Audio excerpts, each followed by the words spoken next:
Chai! Now wow, people wey suppose talk truth to power don't off mic. And if we talk, now 500,000 they go summer us, call them hate speech. But fear not, Maiyegun don't come. Him go torchlight every corner, nooks and cranny of all these bad people where they spoil our country.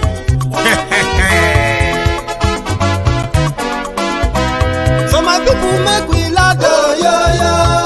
Maiyegun don't come, oh, yo, yo. My people make we shout, oh, yo, yo. Maiyegun don't come, oh, yo, yo. Maiyegun don't come, man of the masses, oh, yo, yo. Maiyegun don't come, oh, yo, yo. Maiyegun diary politico, oh, yo, yo. Maiyegun don't come, oh, yo, yo. This one not the off in mind, oh, yo, yo. Maiyegun don't come, oh, yo, yo. They touchlight every corner. Oh, yeah, yeah. Maiyegun don't come, oh, yeah, yeah. Okay, some people be they holla say they want the power. Chai. Them be promise us say we go get light and power. Nah. Them hustle sote they can't get the power. But now they know they do anything with the power. Sure. Every day, dollar just they get the higher power over naira. Still them talk say make we off mind. But thank God say Maiyegun don't come. So my people make you laugh, oh, yo, yo. Maiyegun don't come, oh, yo, yo. My people make we shout, oh, yo, yo. Maiyegun don't come, oh, yo, yo. Maiyegun don't come, man of the masses, oh, yo, yo. Maiyegun don't come, oh, yo, yo. Maiyegun diary politico, oh, yo, yo. Maiyegun don't come, oh, yo, yo. This one not they off in mind, oh, yo, yo. Maiyegun don't come, oh, yo, yo. Person where they do evil, no one make person talk. Them say that Maiyegun, that man too they talk. He too they talk. Say Maiyegun diary, he they hot like pepper. But every day, then they take money in bulk. Poor man picking, they the street they hawk. Still them talk say, make we no talk. But thank God say, Maiyegun don't come. So my people make you laugh, oh, yo, yo. Maiyegun don't come, oh, yo, yo. My people make you. Maiyegun làwa mọ̀, làmọ̀ tó dòdòdò. Hello there.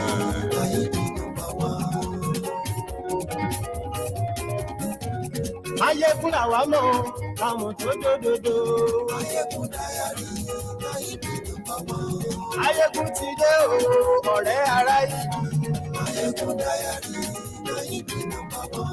Lórí Facebook, lórí YouTube. Good afternoon to you, good morning to you, good evening to you from wherever you are watching from. This is Maiyegun Live.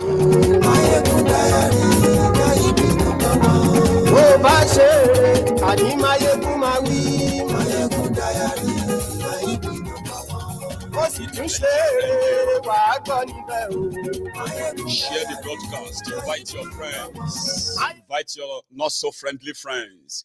Tell them that Maiyegun is here.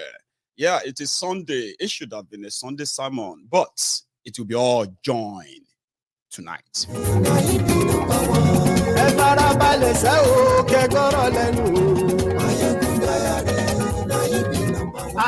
Maiyegun làwa mọ̀ tó dòdòdò. Maiyegun diary,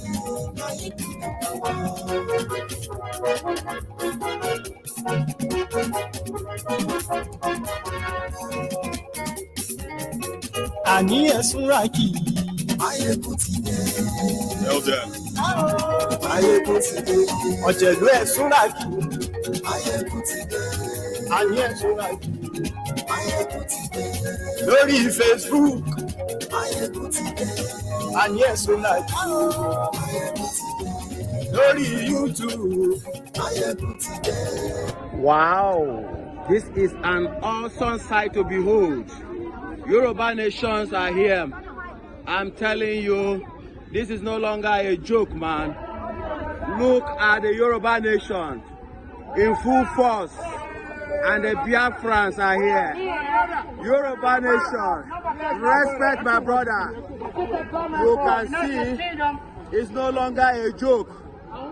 Yoruba nations are ready to go.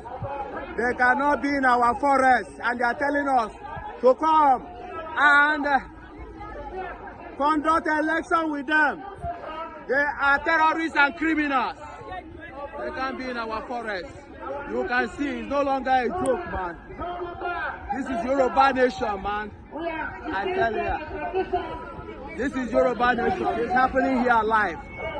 This is down in streets. Down in streets.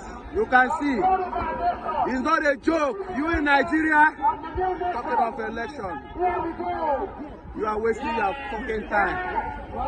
Look at it. This is Yoruba nation. It's not a joke, man. Look at the crowd. Look at the crowd, man. This is awesome. This is awesome. Yoruba nation is ready to go. Yoruba nations are ready to go. Yoruba nations are ready to go, man. I'm telling you. This is no longer a joke, man. Wow. This is awesome, awesome, awesome. They can't be in our forest, and they want us to conduct election with them. They want to kill us all. No, it's not going to continue. Everyone is going. Biafra is going. The Oduduwas are going. This is no longer a joke. The national anthem of Oduduwa is going on. You can see. This is down the street here in London. I tell you, man, this is not a joke. The Yoruba nation are ready to go. They are ready to go. If you are still doubting it, you are wasting your time. If you are still doubting it, it's for your own peril. The Yoruba nation are ready to go. I tell you, this is not a joke. It's not a joke.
Ọlọ́pàá tí ń darí bá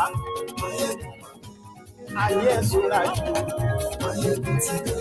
aṣòfin tí ń rúfin òwò ayé ẹ̀sùn rájú. Thank you. So good morning to you, good afternoon to you, good evening to you from wherever you are watching from. This is Maiyegun live.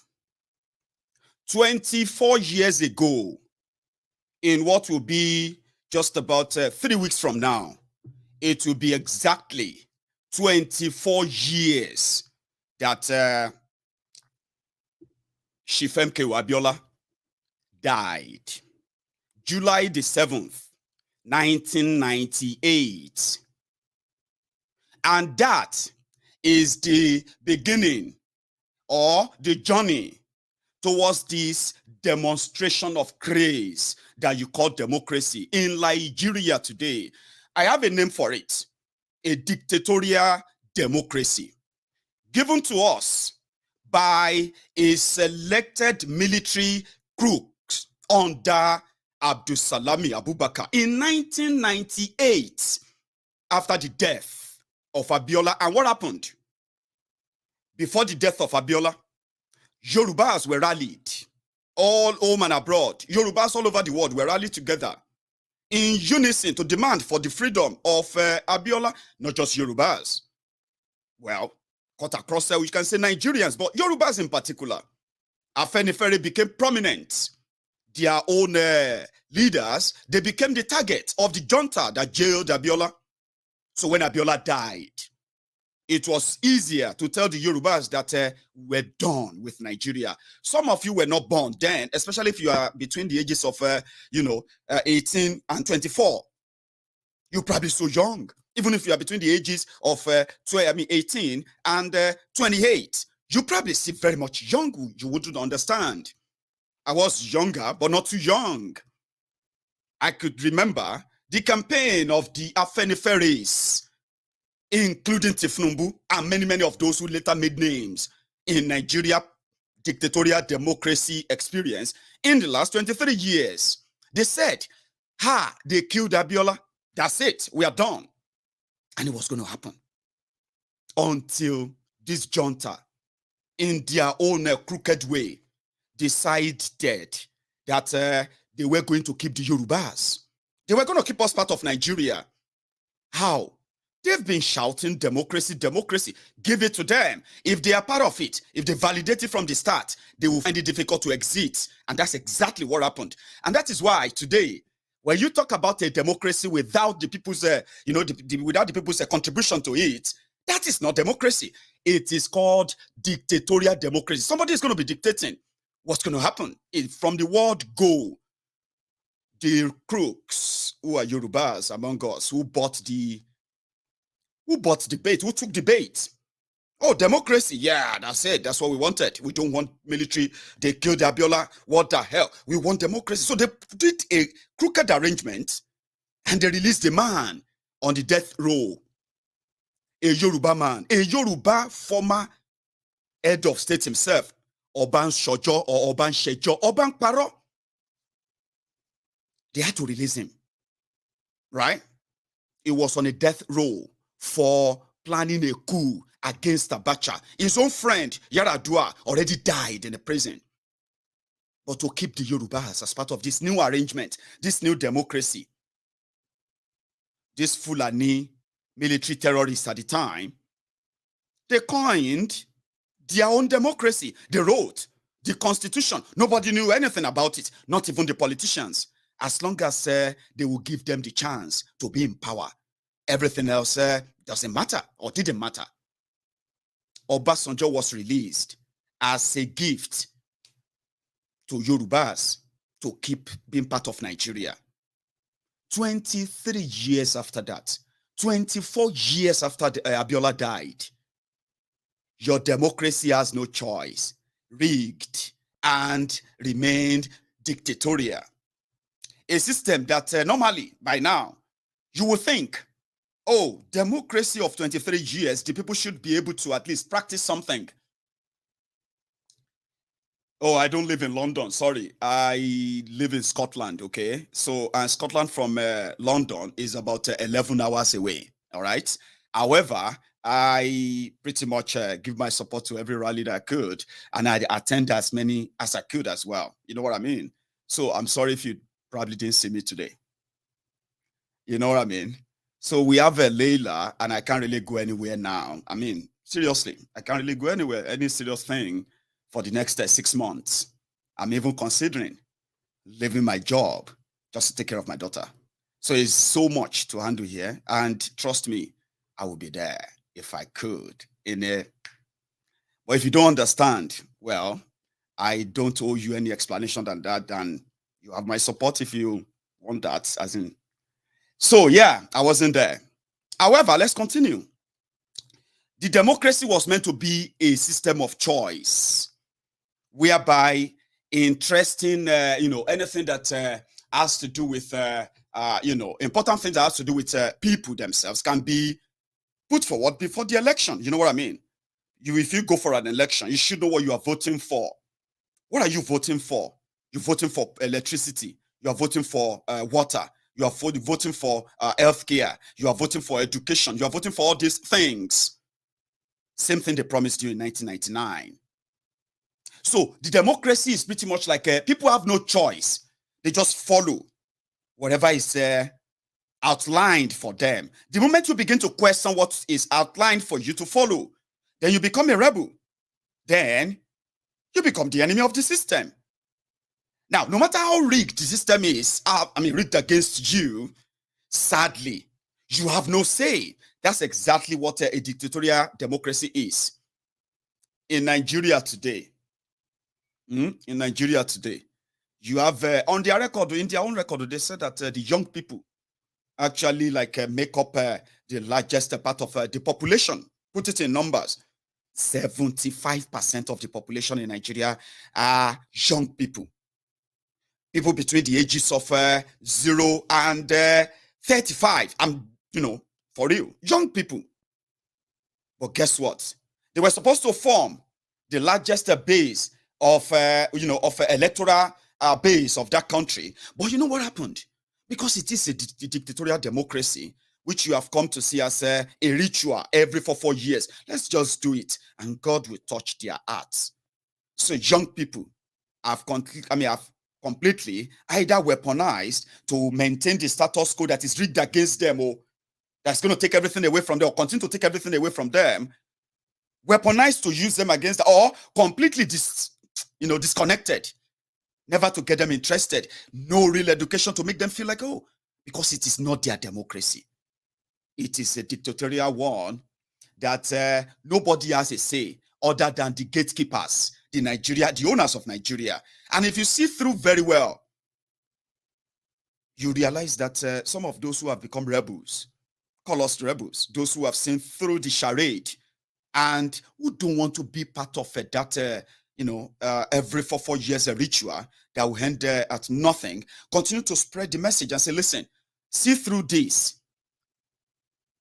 and choose what you probably think is for you. So far, so good. The democracy in Nigeria is, apart from it being, dictated by the power that be, as they call themselves. You don't see them, but they are there. They sponsor those who go out there to make your laws. They sponsor those who are supposed to gather intelligence and defend everyone. All that matters is the interest of those minute number of people who don't even identify themselves as Christians or Muslims. Seriously, when it comes to this sharing formula, this Nigeria project. But a segment of it, young people, who have been left out of the entire system. They are only called upon whenever they are needed to be weaponized in order to be used in weaponizing the interest of this minute few. A dictated system. Now, if you now look at all of the, rancors, the vision, all of the agitation, call it, and all that are now coming to surface today, you will realize that these individual groups of those who have disconnected themselves with this arranged contraption called Nigeria, you will see that these groups are populated by young people. The young people who feels like, of course, this is not what we want. This is never going to be what we want. This Nigeria is never going to be what we wanted. That division, you can see through that, right? Now, you have no choice. A democracy that has no choice except what is given to you is not a democracy. The demography that is left behind or left out of the entire system are expected to rebel against a system that has kept them completely underdeveloped. Now, that's what you are witnessing today. 24 years after MKO Abiola died, those who told us then that what we needed wasn't military, but democracy. Those who told us then that what Yorubas wanted or needed then to achieve our full potential in that project Nigeria wasn't military. It was democracy. Then it was going to be the restructured Nigeria. 24 years of those crooks telling you about restructuring. It has now come to light to most of us who are young people that it's been a business. It's been like a business line. Oh, let's do restructuring. Then the people will feel like, oh yeah, let's do it. Now, the young people have completely seen the lies and they don't want to be part of it, right? And that's why you're witnessing what you are witnessing today. 24 years after those who told us then that once the military are gone, then we can have a government where you have a choice, you have a say, whether you are young or you are old, whether you are rich or you are poor, whether you are from the north or you are from the south, whether you are a Christian or whether you are a Muslim or you have no religion at all. But today, every one of them who is now talking about democracy, every one of them who is telling you to continue to endure democracy, all these crooks who have benefited from this disjointed, mismanaged Nigeria, who have been telling you, oh, let's manage it. They are no longer talking about that equality anymore. They are talking about sacrifice. Even when they brought change, oh, we need change. When you gave them that opportunity to give you that change, then they turned it around and they said, the change begins with you. Those who told us then that Yorubas will do better on our own, especially the regions will do better on our own if we do away with the military.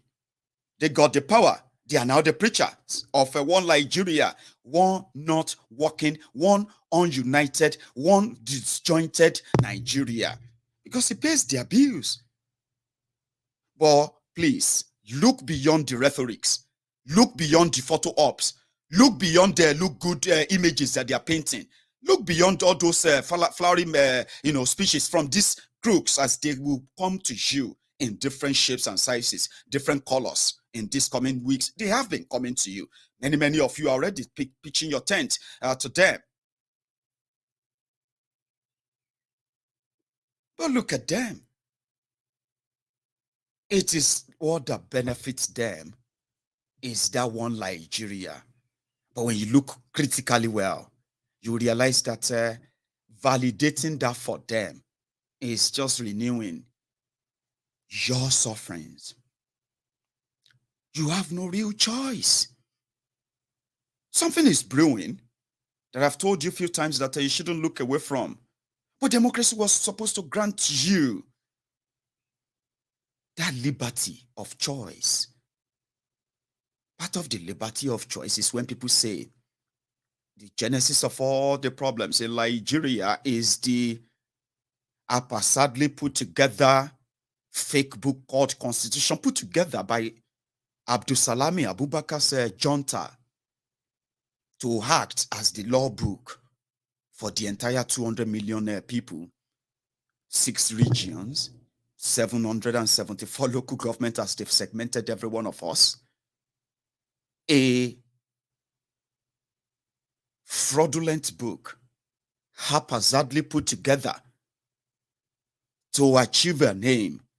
24 years after that, nobody among those who were up in arms against Nigeria's system in from 1993 to 1998, until they gained power, until they became what they condemned.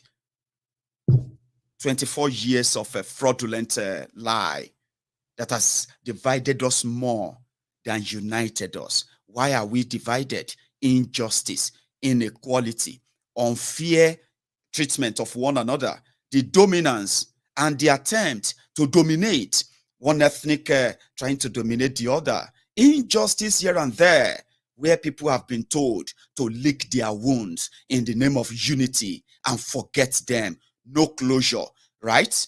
And then they gave you this unworkable book. 24 years after that, they are telling you they are still promising us electricity. They are still promising us good health care. They are still promising us education for our children. They are still promising us an industrialized Nigeria. They are still promising you, the young people, jobs that will never come. They are still promising you a lot. 24 years after they said the same thing. They told you you've made a lot of progress. No, you've not. You've digressed so much, and you can tell why. Validating them every 4 years is a ritual that sometimes you are going to say enough at some point. And that clocking time is here. And you're going to get to that point, you're going to feel like, hey, you still can't elect your leaders freely. You still can't conduct election freely. You still can't count your votes freely. and you still can't use your own judicial system judiciously. There is no legality in your legal system. It is pretty much like a dog eats dog. Today, the young people, listen to this. So we have, if you talk about Biafra, what is going on? Why are the young people looking for Biafra? They have been disconnected with the system that some of you are completely trying and struggling to keep together, lying to ourselves, pretending that it's going to work. We just need the change of personnel. All we needed is a change of personnel. Once we change the personnel, then the system is going to change. You are lying to yourselves, and you've lied for 24 years, 24 solid years. Then the young people who are tired, they saw hope somewhere else, that some of you who felt like your one Nigeria is an El Dorado that requires a lot of prayer and sacrifices, and you've sacrificed millions of people. You have sacrificed millions of young blood to keep this fraudulent charade together. 24 years after all the killings, I mean, minus all the 60 years, I mean, you know, the whole 60 years, 24 years since they told you that you could undo yourself, you could undo your own affair, you could do better if you have a democracy. 24 years after that, you've been spilling blood to keep Nigeria together. 24 years, you've not been able to do it. 24 years, young people have said that, well, they saw Biafra. Wow, we will do this. I mean, if we die for this, it's worth it. And you are finding that ridiculous. You are finding that strange. Some of you are finding that shocking. You are the shocking thing here. There are 24 years you have been living on a renewed ritual that never gives you anything but misery, death, poverty, corruption that continue to repeat itself in our different tongues. We grew up to know about it. We grew up to understand it. Corruption, impunity, ethnicism, tribalism, religion. You know what? All those stuffs that kept us, that have kept us completely down for 24 years. They are giving you the same thing. Then some young people feels like, no, I would rather die for Biafra than die trying to keep a united Nigeria that is never united. Injustice doesn't unite people. Unfair treatment is never going to unite people. Lack of empathy, sympathy for others will never unite the people. You see, mancho, there's a name they call it, a sociopath. Give me a name. They call it a sociopath.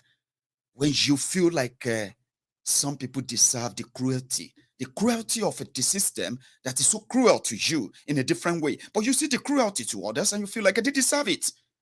Come on, man. Such system will never breed patriotic citizens. It's going to breed, which is what Nigeria has breeded. It's going to breed people who hate the place that they should call the country, because it's never going to be a country. A contraption that is ready to kill you and deny you in death. That is never going to be a country. So you are not seeing it through that. When you preach unity, let's come together. You can't elect your leaders. Let's come together and elect good people. Even electing good people with a bad system that you are ignoring is still going to give you a bad result. Seriously, young people who are tired in their millions, they saw light in Biafra's struggle. You laugh at them. You should be laughing at yourselves for believing the same old lies and believing that you are smart, doing the same thing again and again and expecting a different result. Come on, man. Think about that. So they saw Biafra, and some of them feels like, if I die for it, I would appreciate that so much than to die for Nigeria without anybody even identifying, or die for Nigeria and be counted as a statistic. Hello. Many of us are going to die for no just reasons, in the hands of a poor healthcare system, in the hands of the poor security system, in the hands of the terrorists that are being pampered by the system. And we are just going to end up as statistics. Seriously. We are going to end up as statistics. I am not a son of somebody from the government. I am not a son of, a relative of somebody from the authority, or somebody who is influential rather. So, or somebody who has a name. So, many of you who would die and will be called statistics. 75 people died in the tanker fire along Otedola Bridge in Lagos. 75 human beings. Statistics. Do they not have names? Are they not supposed to be the humans who were like alive a moment ago, but born to death? But in Nigeria, they are just statistics. There is no media that is interested in, can you give us the name of all those 75 people? Nobody really cares. That is Nigeria. But you see, in Biafra, almost 55 years after Nigeria massacred over 5 million of them. Do you know, even though Nigeria said no winner, no vanquish, the Biafrans never forgot the names of all those killed. Yes, they didn't. And they will never. You know why? Because Nigeria made them that. Nigeria will make you think you don't matter until you think you do. And just like young people who are today saying they are not interested in PDP, they are not interested in APC, they are now for Peter Obi, that too is a good thing. Just same way, young people have continually to support our own Omoyele Sowore, believing that they will rather waste every of their resources, every of their energy for a candidate or somebody like Omoyele Sowore, somebody like a Kingsley Mohalu, than for them to spend a little tiny minute defending the same rogues who brought us to this stage. Nigeria will forget about you. But it's getting to that stage where young people are now dropping that lie of that one Nigeria, united Nigeria. Let us come together and pray for Nigeria bullshit. Seriously.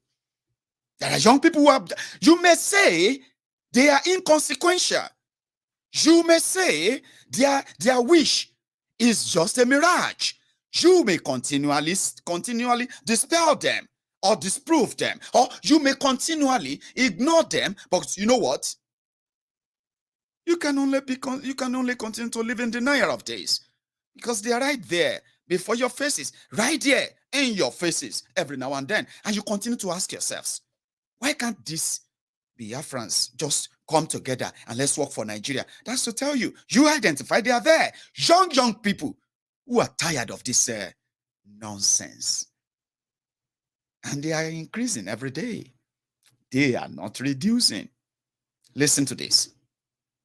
There are also young people from elsewhere. The Yorubas. You are a Yoruba man, I'm a Yoruba man. You are a Yoruba leader, I'm a Yoruba leader.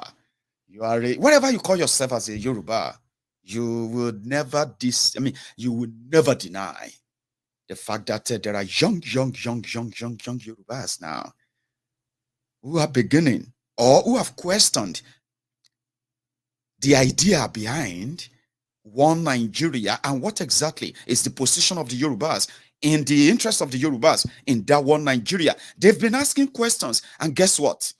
Majority of you who are pro-Nigeria, one Nigeria, let us go and do election, this and that. You've not been able to give them the answers. You've just been like waving them by one and like they are wasting their time. But this is the problem.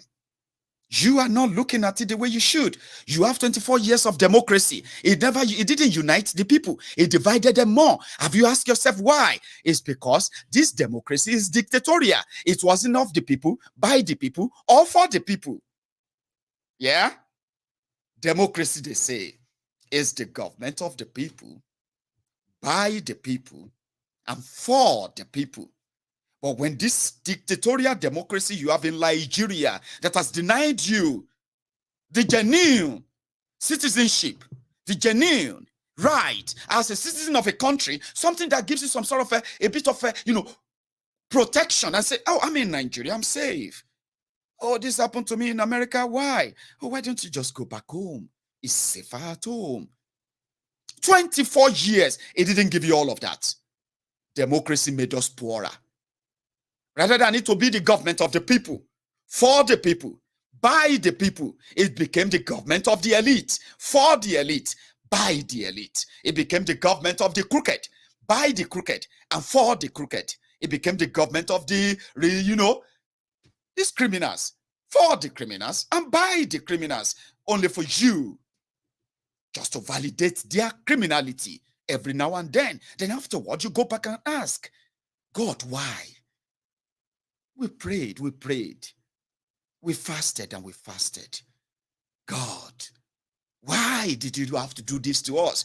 And that's why I told you then that if you pay attention very well, using religion to hoodwink you into choosing these roads under a rigged system that you are not paying attention to is like a double suicide. I don't know what a name to give to it. Double suicide. You want something good? You can't get something good through something terrible. No, you can't. You have to do away with something so terrible that has proved itself for 24 years. 24 years, man. Come on, man. 24 solid years. It has proved to be terrible. You can't get anything good from that. You have to do away with it. But in a democracy, you are supposed to have that choice. Honestly speaking, oh, we want a Biafra, we want a Yoruba nation, we want a regionalism, we want a restructuring. These are democratic terms. Honestly speaking, except in Nigeria, which is not democracy. You know it, I know it, it's become something else. Democracy left Greece, went to America, gave birth to different Peking. Top two, a Democrat, Republican. Democracy traveled, he entered Britain. They gave it a name. And guess what? They made it their own when they got to Nigeria. They gave you a dictatorial democracy, educated people, lawyers. I once asked myself, why are you studying laws in Nigeria when what actually makes you a lawyer is the law of the country and the code that you write through that law? But that law should automatically comes from the people. The edict of independence. I don't even know if now edict that they call them or it's an act of independence or an article of independence. So just give it any name. Something that comes from the people, stated by the people, dictated by the people, becomes a law and it is binding on the people. That's how you can make a democracy yours. But you don't have one. You have dictatorial democracy. That your judiciary is absolutely nothing in this whole thing. In a democracy, you have in a federal system of government, right? I mean, I did government in school. They lied to me. They lied to you. If you're one of those government students, I was the best government student in my set. Go and verify. Seriously. I was the best. Not that I was one of the best. Odogbolu Grammar School. Go and verify. I was the best government student in my school. Everything I read about in government subject, everything I read, they lied to me. They lied to us. The education they gave to us, they lied to us. Because when you put what they told you, when you put it side by side in practice, oh man, it is heartbreaking. Then you come to term what I just told you right now. It's their own democracy. It's dictatorial. It's not about you. It's not for you. It's not by you. Until you make it yours. You can choose your leaders. Federal system of government. Oh, they say the president, I mean, the executive, the legislature, the judiciary. The executive is going to, the legislature will make law. The judiciary will interpret it. The executive will execute it. And there is something called checks and balances. Oh man, that should have been democracy, but it is not in Nigeria. It is a winner takes it all. That is why ethnic, tribal dominance, religious dominance, ethnic dominance, tribal dominance, and all of this madness actually are those who dictate their politics, who becomes what and when. It's not you, not me, Not any one of us. If they say we need to work together and build this democracy, tell them they are lying to you. You are not building any democracy. You are building a fiefdom for the limited, the crooked numbers of people who are benefiting from the charade. 24 years they lied to us. 24 years. 24 years. And they want you and I to put all of that together, to continue to put that together for them. And when you begin to question that, they say, oh, no, come on. God is the one that chooses leaders. What a way to lie to people. God chooses the leaders. Could God hate you, hate us so much? Have you asked yourself that? Could God have hated Nigeria so much? They continue to give you terrible people. No, it's not God. That's manipulative. That's deceitful. And it is unforgiving the moment you find out. For every one of us who is religious, you see them today, they are throwing it in their democracy. They are throwing Muslim, Christian ticket. You are going to be emotionally drained into it. They are going to sap your faith. They're going to manipulate you. They're going to rob you and rob you. You're going to end up in their dragnets. That's not democracy.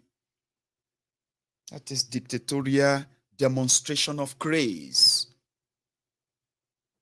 So I was telling you something earlier. The young people who are tired are beginning to, pitch their tents and different kind of other things that is completely different. So I told you, you can't get something good from something terrible. You see what you have right now, whether na APC, PDP, ANPP, PDP or this or that, you can tell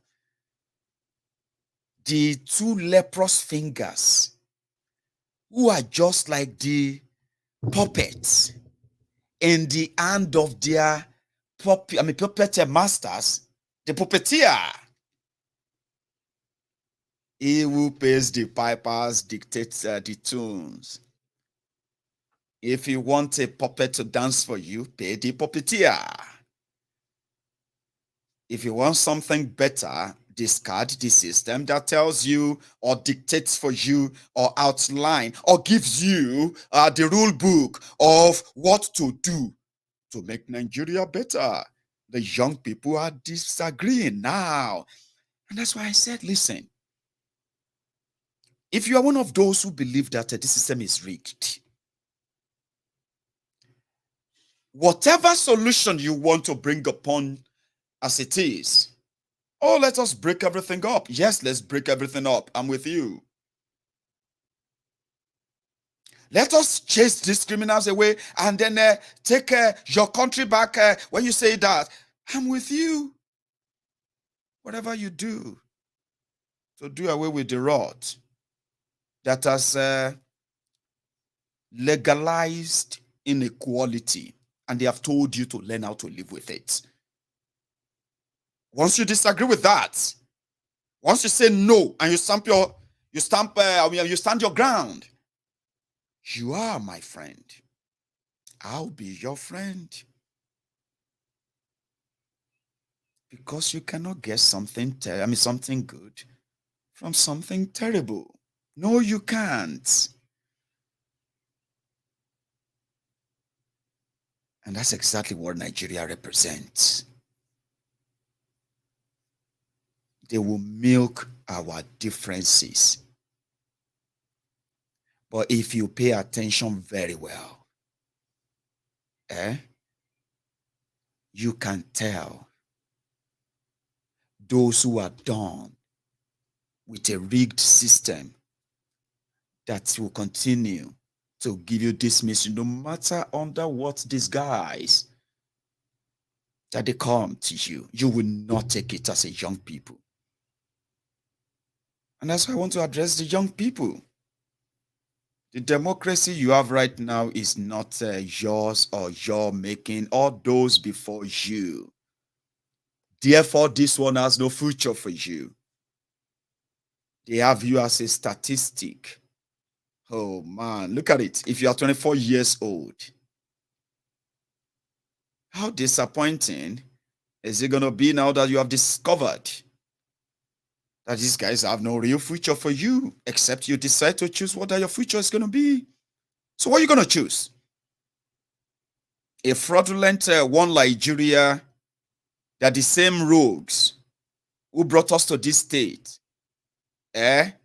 would love to remain same for their own benefits and their cronies, while you continue to be the victims?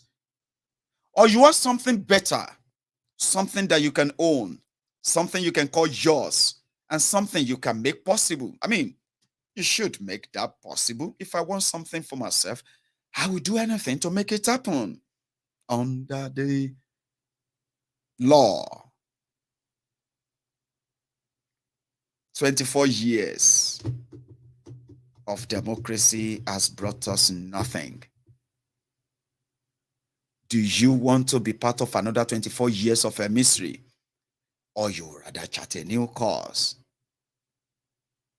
Somebody like myself, I want to live in a peaceful, progressive Yoruba land where I don't have to worry about any external influence or dictate, where I can handle the thieves who have the audacity to steal from us and flaunt the same in our own nation, Yoruba nation. I want that. I will promote that. I will share that with my brethren. I will tell them the goodness of Yoruba nation. I will tell them the goodness of one language. I will tell them the beautiful thing we can do together if we all agree to chart our own destiny and pursue it, work for it. I would love to do that, which is exactly what I am doing. And I would love to do that, especially to say your democracy is actually democracy and not dictatorial democracy, where people will have to kill you for wanting something different from what they have given to you. They gave you this, and they are telling you that you have to make it work. You have no idea what they gave to you. How the hell are you going to make it work? 24 years. Can you pinpoint any progress at all? So as a Yoruba man, I want to tell my own Yoruba brothers and sisters to stop hoping that one day this contraption is going to work for us, because our own parents, your own fathers, they actually probably believed when they were your age, they believed that all that was needed was to be patriotic in their own little way. Maybe they were not so patriotic, because at least, look at it, if they were so patriotic, they would probably have nipped this in the bud, right? Even before we were born. It wouldn't have become my fight. It wouldn't have become your own fight. Nigeria gained independence 62 years ago. 62 years ago. Everything was fine a little bit way until 1966, when they decided to end their regionalism, force everybody together. And guess what? Maybe many of you watching me right now, you were not born then. Oh, those of you who are older, in your 60s, in your 70s, in your 80s, you were among those who probably felt like, oh, it was going to be good. Oh, we're going to have to work hard. Then right before your eyes, your very eyes, everything changed to what we have today, right? So if you as a young person right now, you are jumping up and down for Tifnumbu, that means you are for one Nigeria. If you are jumping up and down for Atifku, it means you are for one Nigeria. If you are jumping up and down for Showore, that means you are for one Nigeria. If yours is to express your own admiration for Peter Obi, oh my dear, you are up for one Nigeria. I don't have anything against you. The only way I disagree with you, what kind of that Nigeria do you want? How exactly are you actually going to pursue that one Nigeria? I mean, that one Nigeria that you want in a way that it won't continue to suffocate me. It won't continue to deny me my own right. It won't continue to be the threat to my life. Because if you as a Yoruba man, as an Igbo man, a Fulani man or a Hausa man, a Christian or a Muslim, a Northerner or a Southerner, I mean from wherever you come from, and you are for any of these guys, right? That means you are for one Nigeria. You are a threat to my life. You are a threat to my safety. You are a threat to my own good existence. And you are actually a threat to yourselves too. That, I mean, you have the right to be and make your choices. Now, listen to this. Oh. If you are for Atifku, you are from the old block, the same system that destroyed us, the same system that looted us, the same system that stole our future. If you are for Tifnumbu, APC, Egbekegbe, you are for those who have actually stolen our future as well, looting them as they can right now, borrowing the destiny of those who are not even alive now, borrowing them away, right? If you are for Moyele Showore, you are probably saying you could do away and end these two hegemony, APC, PDP. You could be a friend on the side. But how hell do you going to do that? How in the hell do you going to do that? If you are for Peter Obi, as many of you have chosen so far, of course, you are also for one Nigeria. Then you believe that you could do away with the PDP, APC. Many people are laughing you. They are not laughing you because they believe you couldn't do it. They are laughing you because you are so ignorant of what power truly means in a disjointed Nigeria, in a system that is given to you, dictatorial democracy given to you by the puppet masters, the owners of Nigeria.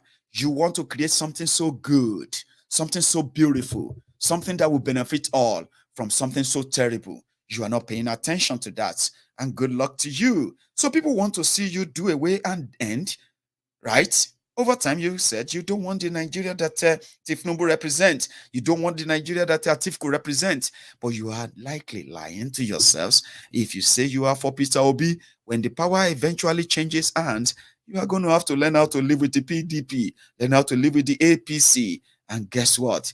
Oh, you're going to be so disappointed. But again, I won't fight you.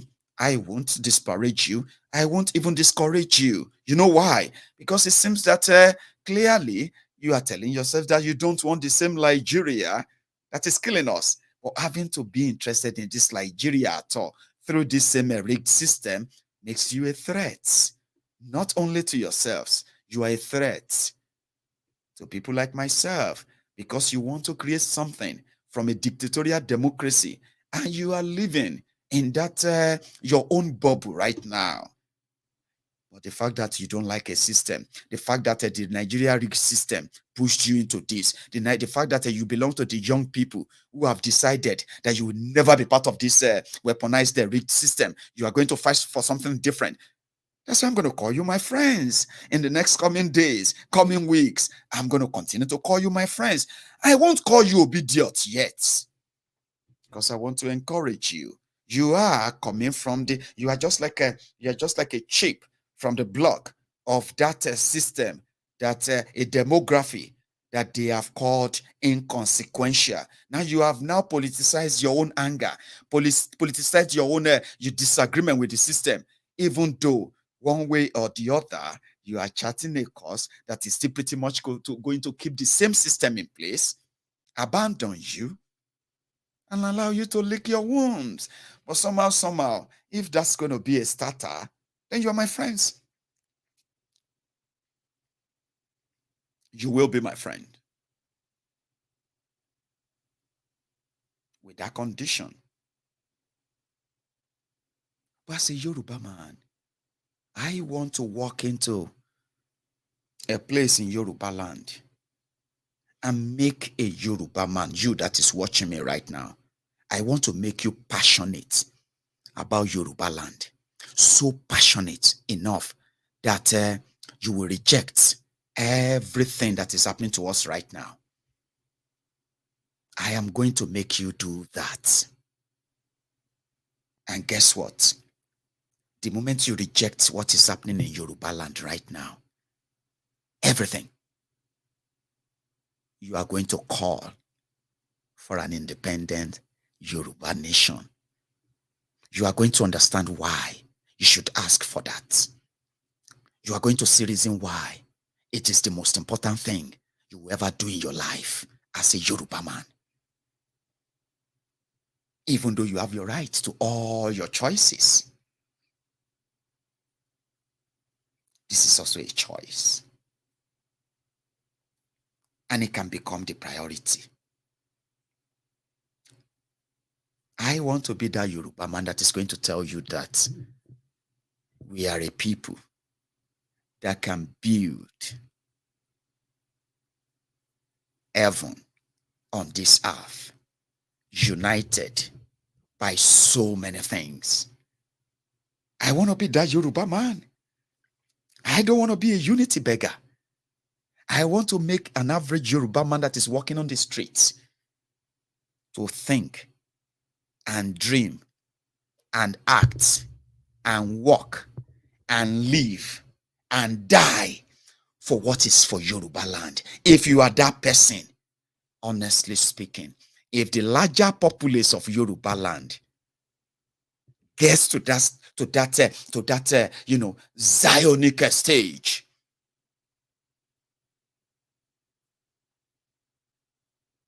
the battle is half won. Because as they say, nobody has ever in history, nowhere in history is written or recorded that army of volunteers were ever defeated. A purpose. Yoruba's purpose in Nigeria right now is not defined. It's never defined. And you should tell yourselves this truth. The passion you have right now for one Nigeria as a Yoruba man is a disservice to what you should be having a passion for. And that is the nation where you come from. A nation where you have similar destiny, where you are supposed to have one united purpose as a people, a progressive mind that cut across politics, commerce, science, education, name it. All of these are currently being subdued, being sat upon, being managed to be buried by the one Nigeria. They made us lose our purpose. We cannot allow the coming generation to follow this same trajectory. It will be a total disservice to them. I, as a Yoruba man, Maiyegun General, I want to be that ambassador that will tell the coming generation, one Nigeria is a ruse. Wasting your energy, your resources trying to make it work, it's like wastage or a waste of lifetime. Why would you waste your life trying to make a Nigeria work when nobody allowed you or would allow you to make a genuine contribution into addressing the differences of all these over 250 ethnic nationalities in Nigeria? You can call them 250 countries. That's a number. Malta is a country. Their population is no more than 600,000 people. There are countries that many of you are looking up on social media today because of what Nigeria has done to you individually, collectively. You want to jackpot? You are looking for a place to go to. Most of these countries that you want to go to, their population are not up to one local government in your Nigeria, in Yoruba land. Seriously, I am not joking. Then you have a place Nigeria, the crippled giant of Africa, the burden of Africa, not a blessing in any way, with over 250 countries, nations, with their own languages, culture, tradition, politics, governance, commerce, defense, science, name it. They are fused and forced together with this proviso. No choice. They are not given a choice. Not even a choice to decide if they want to be part of this or not. They handed them a book. They called it a constitution. Rule yourself with this. And for 24 years, my brothers and sisters, what do we have? What do we have? If you turn around there, they will say, we need to come together. Is that not telling you that we are divided? If we are united, why is everybody asking us to come together? 62 years, 24 years of the recent democracy. Everybody has tried. A lot of people have died. Then they are telling you, in a democracy, it is a treason to ask that let us discuss this unity that you are talking about. Let's talk about the unity. Come here. I'm a Yoruba man. He's an Igbo man. We all have our differences. We have things that makes us feel like we don't want to be part of this anymore. Why is nobody interested in that? Why are they talking about unity why are they not talking about the division? Or let me say, why are they talking about unity when they are not talking about the division, when there is no division? Why?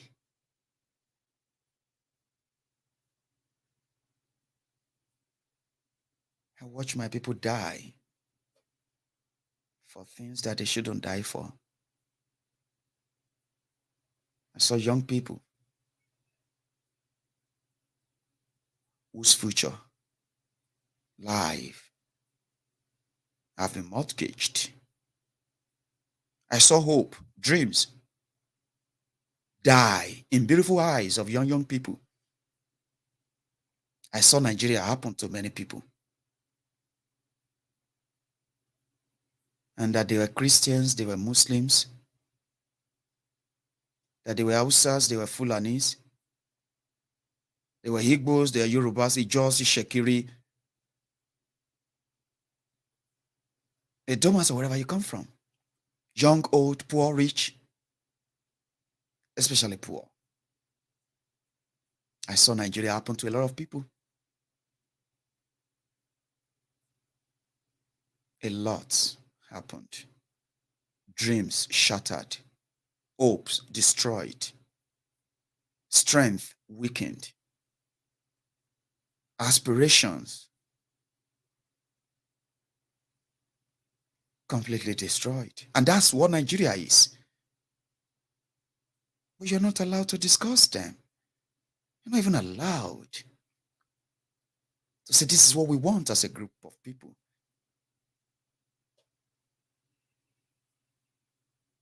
I want us to change that. We need to change that. If people tell you about unity, it simply means that there's some division that they are not admitting to. If people talk about peace, it means there's some war that they are not admitting to. If people are talking about let's come together so that we can progress, there's some backwardness that they are not admitting to. And these are the bane. We must talk about them. You cannot create good thing out of terrible things. Stop. They did it to us, the generation before us. Don't let us do that to the generation coming after us. Don't let us get so lost that we pretend not to know what to do. We know what to do. Many of us are just afraid. of doing them. Because sometimes it is peaceful or it is uncomfortably peaceful in that your comfort zone. Leaving the comfort zone to the uncomfortable one requires a lot of nerves. But Nigeria will give you that nerve. You're going to get that nerve. And I can see that in so many ways, that people who have seen the division, who have seen the injustice, who have seen the impunity, who have seen the whole lies, they are not lying low anymore. They don't have all the answers. But there's something many people have discovered. This Nigeria is not for them. This Nigeria cannot continue. This particular one is completely against us. So whatever is going to be done should be done. So as a Yoruba man, I want to be part of those who make it your legitimate right that should be proud of. You should be proud of that before they forced us to be part of this contraption. We could handle ourselves. And we owe it to the generation coming not to lie to them that Nigeria is united or Nigeria will be united if they come together. There is no framework of us coming together. The only framework of us coming together is to come and address our division. But guess what? The political class, the elite, and many more who are benefiting from our division, they are telling you and I that all we needed is to get our PVC. All we needed is to come together and elect a good leader. All we needed, just like every 4 years, a ritual. They are lying to you because that is not all. You should be part of that generation that says, this is what we want and we will get it. I am one of them. And I'm asking you to hold tight too. In our own capacity as a people, as a Yoruba man, if whether na red-blooded or blue-blooded, na blood, red blood cell within my system, it is that of an Ijebu man from Yoruba land. And with the division we have seen so far, like I said, it is always good to take and bring the purpose of an average Yoruba man, young and old. It is the right thing to do, right? To bring our purpose all together, our passion, our resources, our voices, and everything that we hold dear, and put them together for a purpose that you will be proud of, your children will be proud of. And when you see the new generation of young Yorubas, they would not be speaking of a contraption that they don't understand. Their own forebearers didn't understand. Because if they did understand, we probably would not be here fighting this battle, the battle of our lives. Nigeria made us to fight for this. And I will make you not to deny yourselves the right to do that. Those political class will take advantage of what really matters to us. Majority of them are already talking about Biafra, talking about a Yoruba nation, and all of that in their shambolic, bogus, and fraudulent electoral charade, the 4 years rituals that you and I know will end in the same thing, failure, so that they can call you again in 4 years and say, come here, we have discovered a new idea, right? In their own nonsense that they are doing. So we're taking a stand, by the way, we are taking a stand as a young people, so that you will not wake up in another 10 years and say, oh dear, as a Yoruba man, in poverty, in fear, in the terrorized place, And that Yoruba man is still jumping up, shouting and screaming, one united Nigeria, one united Nigeria. Let's pray for Nigeria. We need to change that. That's what I'm saying.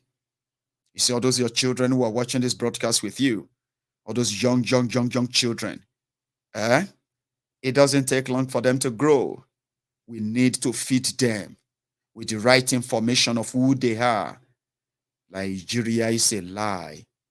In your 20s, in your 30s, in your 40s, you are promoting a one Nigeria that is rigged completely against you. Is that out of ignorance? Or pretty much because you are going to benefit from it? Whatever it is for you, I am going to make sure that you are never going to influence the next generation with all these lies that they told you. You've discovered it, but you refuse to disembark from it. It is now time for us to make sure that our children, they are never going to drink from the well of lies of one Nigeria, one united Nigeria. We need to tell them the truth. And we'll tell them that it is nothing wrong to be a Yoruba man in a contraption called Nigeria. It is their duty to take us out of that place. Now, what do I mean by that? We will no longer pass the buck. And those who came before us, they probably passed the buck on to us. They gave excuses why they should wait. They gave so many reasons, I believe. Remember that those who are in their 60s today, those who are in their 50s today, they were once in their own teens. They were once in their own 20s. They're all in their own, they were once in their own 30s. You are in your 20s. You are in your 20s now. You are in your 30s. I am never going to be part of you who are going to influence the coming generations who are in their teens and tell them that Nigeria is going to be great for them. You know it's never going to be. You have discovered the lies. And the way you only solidify it or you keep that one Nigeria together is to continue to champion a fraudulent, manipulated election every 4 years, or continue to preach a unity that doesn't exist. Continue to preach and pray for one Nigeria that doesn't exist. Whatever is your benefit, whatever you're going to get from that, my generation, in my 30s, right, we should all form the bond to ensure that this crop of misguided brothers and sisters of ours are never going to do the same to these young people coming before us, because they're going to be so brutal. And it is so sad if you see people who are ignorant of what is happening. If people who don't have an idea of the consequences of their choices, it's so sad if you see them passionately promote what is exactly put together to destroy them. It is sad. It's called ignorance. And we have them in their large numbers. Ashiwaju is going to change everything for us. Do you know that Tifnumbu has released his own manifesto? Manifesto of Tifnumbu doesn't have restructuring. Manifesto of Tifnumbu doesn't have any idea of how to tackle terrorism. Manifesto of Tifnumbu doesn't have an idea of how to tackle inflation. Do you know that? I've seen it. And possibly I'm going to tell you about that so that you can talk about, when you talk about, discussing substance and not, not propaganda. I've read through that. A 32 page or 33 pages of lies that Tifnumbu is bringing to you. There's no real restructuring there. There's nothing about, state police that could come with restructuring. There's no clear-cut idea of how they are going to pay Nigeria debt. There's no idea of how to revive your economy, cut inflation, and then strengthen your naira. There's no idea of how to generate real electricity, how to decentralize electricity in Nigeria and give autonomy to the local government areas. There's nothing there. But they're going to come to you and say all these lies on different campaign podiums. You would ignorantly or stupidly, as I love to say, stupidly agree with them. And then you go about and start interpreting and speaking grammar.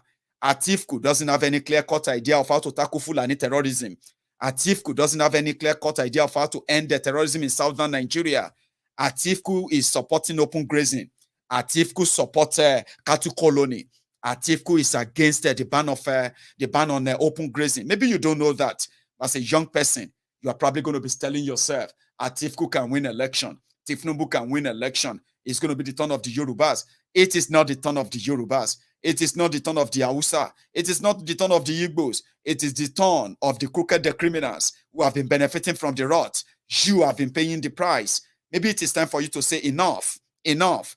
I have seen through their lies and tell me you don't believe them after reading them. I mean, if you care for yourself, go and read all the lies they are coming to sell to you. Then come back later and tell me, oh, I regret believing them. Come on, man.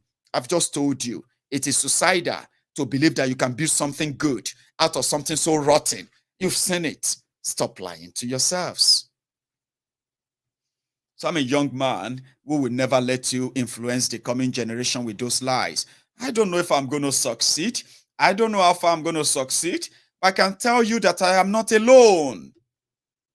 There are so many people like myself who are also interested in doing this. They are already doing it. I just want to make sure that the one we are going to get involved in is going to be the one that you can track. Yes, we can track how much of the progress we are making, how many of the young Yorubas worldwide can see this light and help us to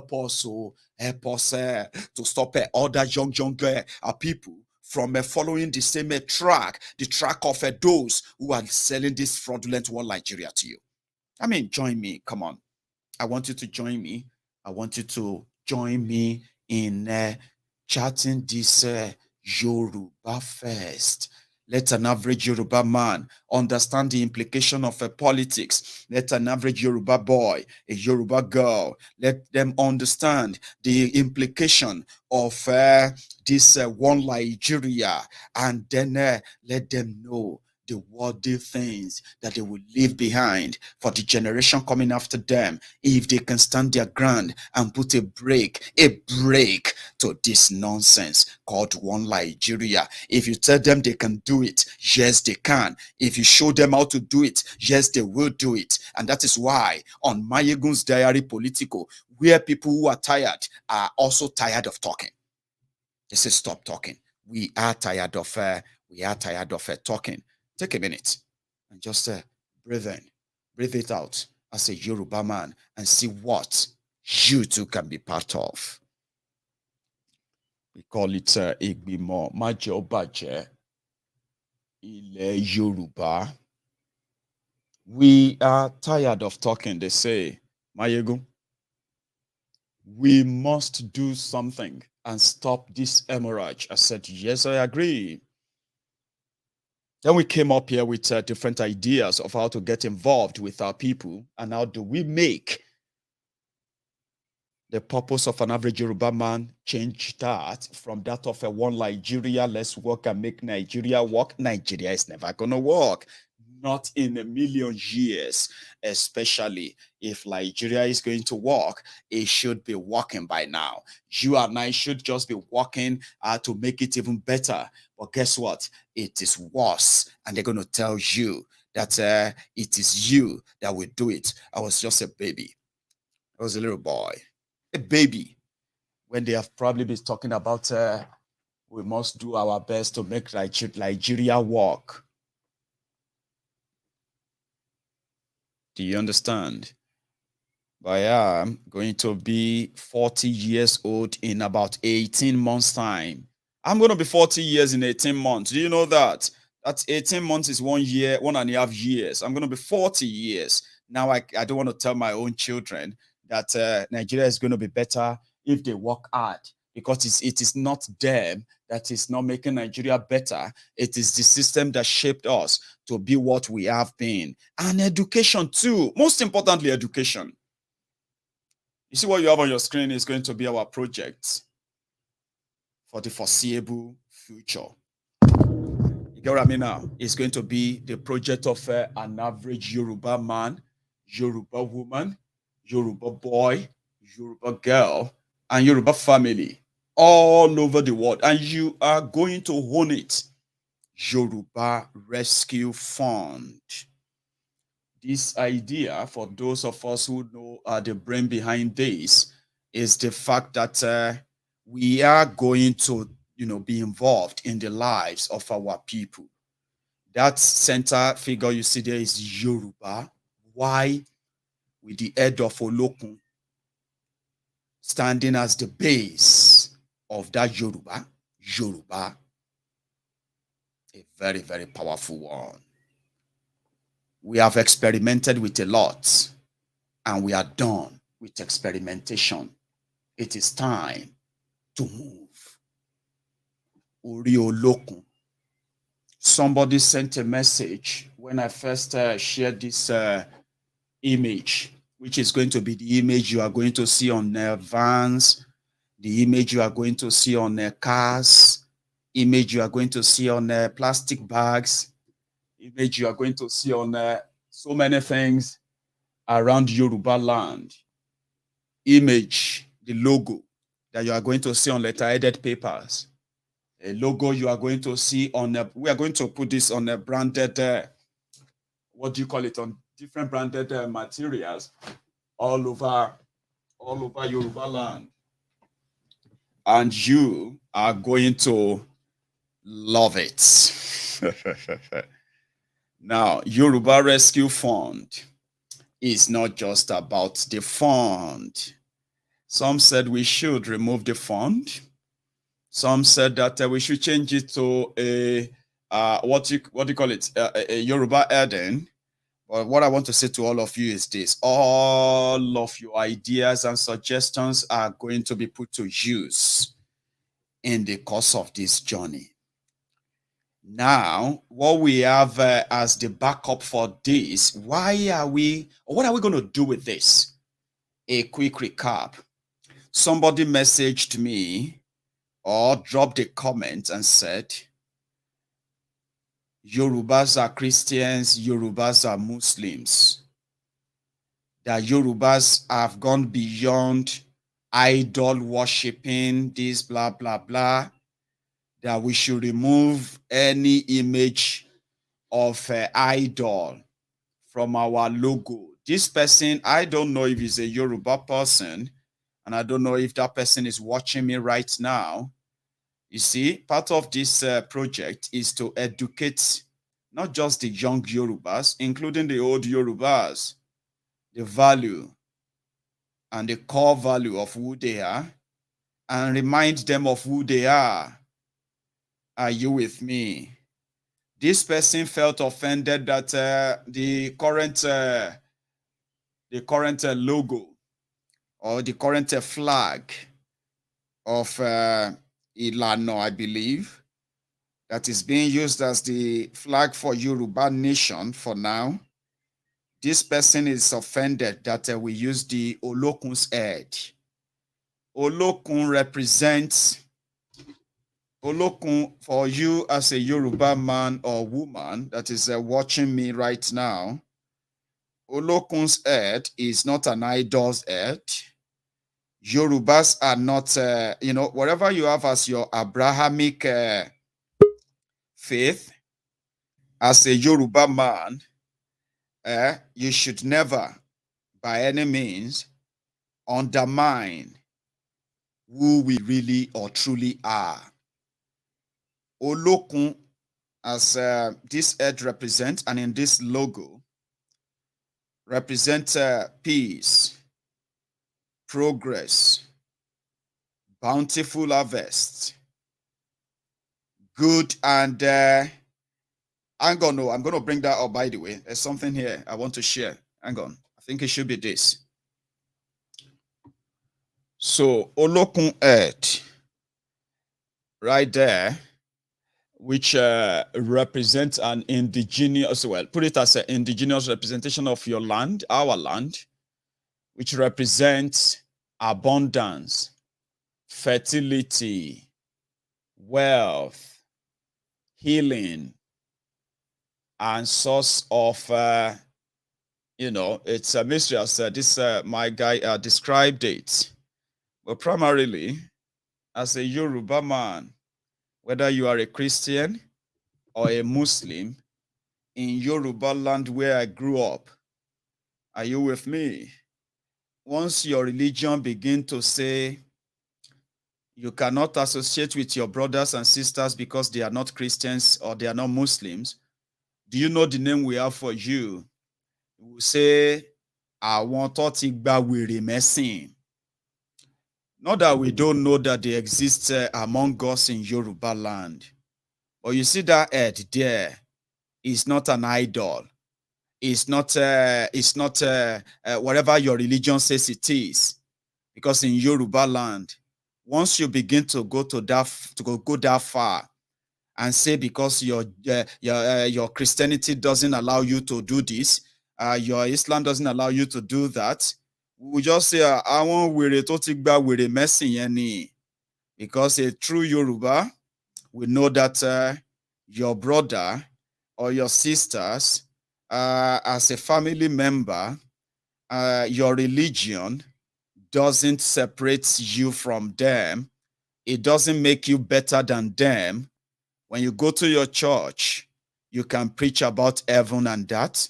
When you go to your mosque, you can preach about religion and all that. When you come into that Yoruba land where you have everybody around, you would behave as a Yoruba man. And as Yoruba people, we are not idol worshippers. For people like us who don't believe in any religion, in what we know, we believe that it is humans who created a God. That is why God means different things to different races and different people. And they also have a means of reaching their God. Okay? And this means, as Yoruba people, is our ways of reaching through all those who believe are the representatives of the gods, right? I mean, the gods who are the representatives of the Almighty, that we believe is the Olodumare, the Almighty, which is above everyone else. But right here, he's got messengers that we can speak to, that we can pray through. And what have you? Just same way you pray through all the prophets you have in your religion, or you pray to God because you know the God through all those prophets. So listen, if your religion now calls us idol worshippers and all of that, that is part of the education we are about to change. Yorubas are not idol worshippers. Okay? And if you call us a traditionalist, if that is what it means in your book, we respect that. And being a Muslim or being a Christian, and guess what, as Yorubas, for you to know that we respect ourselves so much, that religion would never, ever divide us in a way. And we must change that is now brewing his head, where you feel like this one is better or that one is not better. In Yoruba land, once you are in the midst of your fellow Yorubas, you have to drop the idea that some people are going to hell while you are going to heaven. We don't do that. So you will tell your children, Olokun is not an idol. Our orishas, they are not evil. What do you call Eshu? It's not Satan.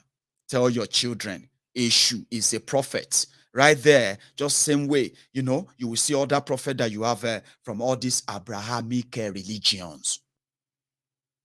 So in Yoruba land, education about this is so important, and we are going to add that as a part of our own project. We need to educate the minds of our people. So if you are a Yoruba man, if you're not a Christian, if you're not a Muslim, maybe you are not probably human. We need to change that, because when we were growing up, that wasn't how we were raised. Whatever your own religion is teaching you today, we must never let our own children learn that from you. And you must never let your children be like that, okay? Because being a Christian, being a Muslim, or being an atheist, or being an, what do you call it, traditionalist, as a Yoruba man, there is something called regard and respect for everyone's belief. It will never ever come into or come to play or to determine or decide how we rule or govern ourselves. Remember that. And that's what you tell your children. You will begin to tell your children now. Issue is not Satan. Whatever Satan is in their book, they should describe it. We need to refine it. That's your problem. That's the problem I'm talking about. We need to stop all this. Our people say they should do. No, come on, man.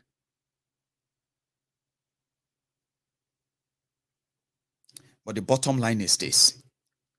As Yoruba people, this is who we are. Whatever we now become will never deny us from who we are. And we always respect that. It's never been an issue. And I told people, I said that if Ori Olokun is a problem for you, Baba, don't be part of this. it's not going to be changed. That is going to be our logo now, right? And in order to give it its own meaning, that's why we have what's the column? The meaning of what this is about. And it's not just about the fund.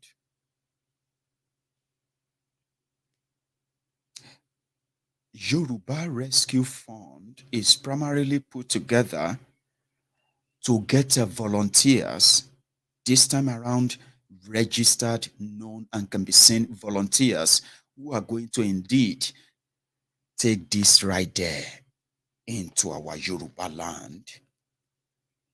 You watching me right now that is about to go and campaign for Peter Obi, I am going to be working to make sure that before December 2022, as a Yoruba man, you are not going to be campaigning for Peter Obi. You are going to be championing Yoruba Nation. This is the vehicle towards it. Yeah, I am going to make you start screaming, Yoruba Nation, we don't want election, we don't want this and that. That's how I'm going to make you do that. I'm not going to force you to accept a Yoruba Nation. I'm going to make you understand why you should be part of it. Yeah, that's what I'm going to do. And I'm not alone. So in order to make it work, we have put together something that is going to become part and parcel of everything you're going to be seeing in the coming weeks in that Yoruba land. Yeah, that's our own project. So I'm not going to say, no, don't follow Atifku, or don't follow Tifnumbu, don't follow this and that. No. Because you see, in a democracy, even though it's dictatorial, you always have a choice. And that your choice is yours. Yeah, you should be able to have choices. I also have a job to remind you that your choice can be very, very fatal, suicidal, disruptive and destructive of your own life. I can make that happen.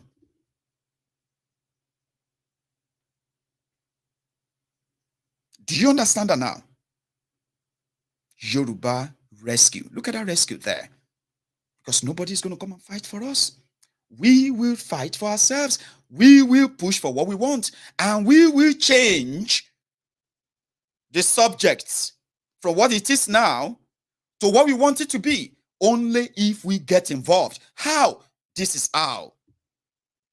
Can we make that happen? I don't know. You tell me. Can we actually change this whole thing, Maiyegun? I don't know. You will tell me that. That's why I said that if it is true that nobody has defeated the army of volunteers in history, then let's make history repeat itself for a good purpose, for a good reason. Something that when you put your mouth where your money is, that is what I've just brought to you now. Is it going to work? I don't know. You tell me. Are people going to make this work? I don't know. You will tell me. But Maiyegun, go and bring something that we can work with. I have brought that now. There you go. There you have it. Can we make it work? Yes, I believe.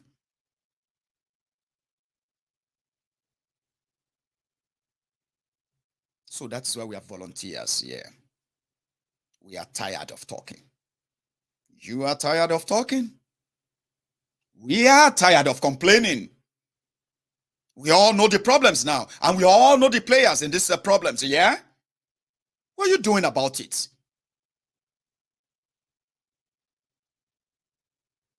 That's the question. What are you going to do about it?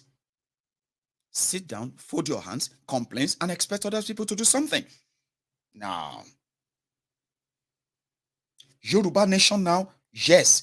Look at what is going on in London. People are doing something. A lot of people are doing a lot. So if you ask them, what are you doing? I am mobilizing. Really? Yeah, I'm mobilizing for Yoruba Nation. Wow. You can join me to join others. Then everything can come into it. Oh, we want to help our people about security. Yes, we can. Should we help our people in the area of education in a way? Yes, we can. Yes, we should. Can we help our people to beat this inflation that is biting and tell them who are those responsible and tell them how to reject it and never be part of it anymore? Yes, we can. How? We mobilize. Yes, we mobilize. What do? We mobilize. You stop complaining. You stop lamenting. You stop pointing fingers, and you start mobilizing.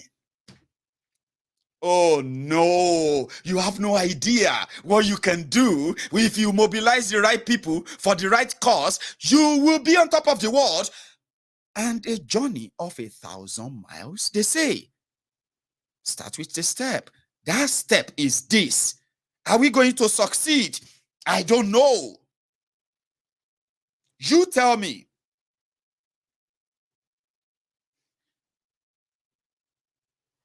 So it's up to us now.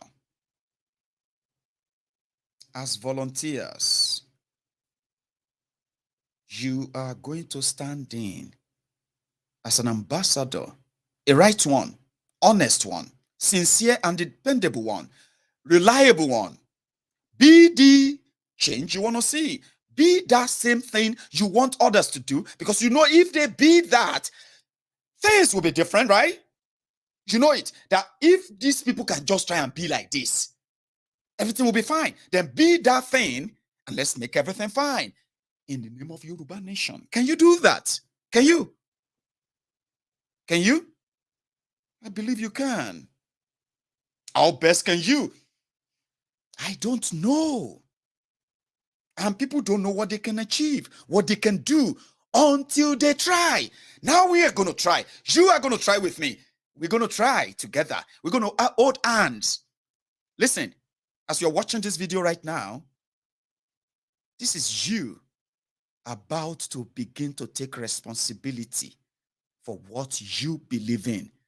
This is you holding hand remotely from London to, put it this way, all of you watching me from Yoruba land right now, what you are doing right now with me in spirit, what you are doing with me right now in your soul, what you are doing right now with me is that you are holding hands. I am holding your hands in spirit. You are holding my hands.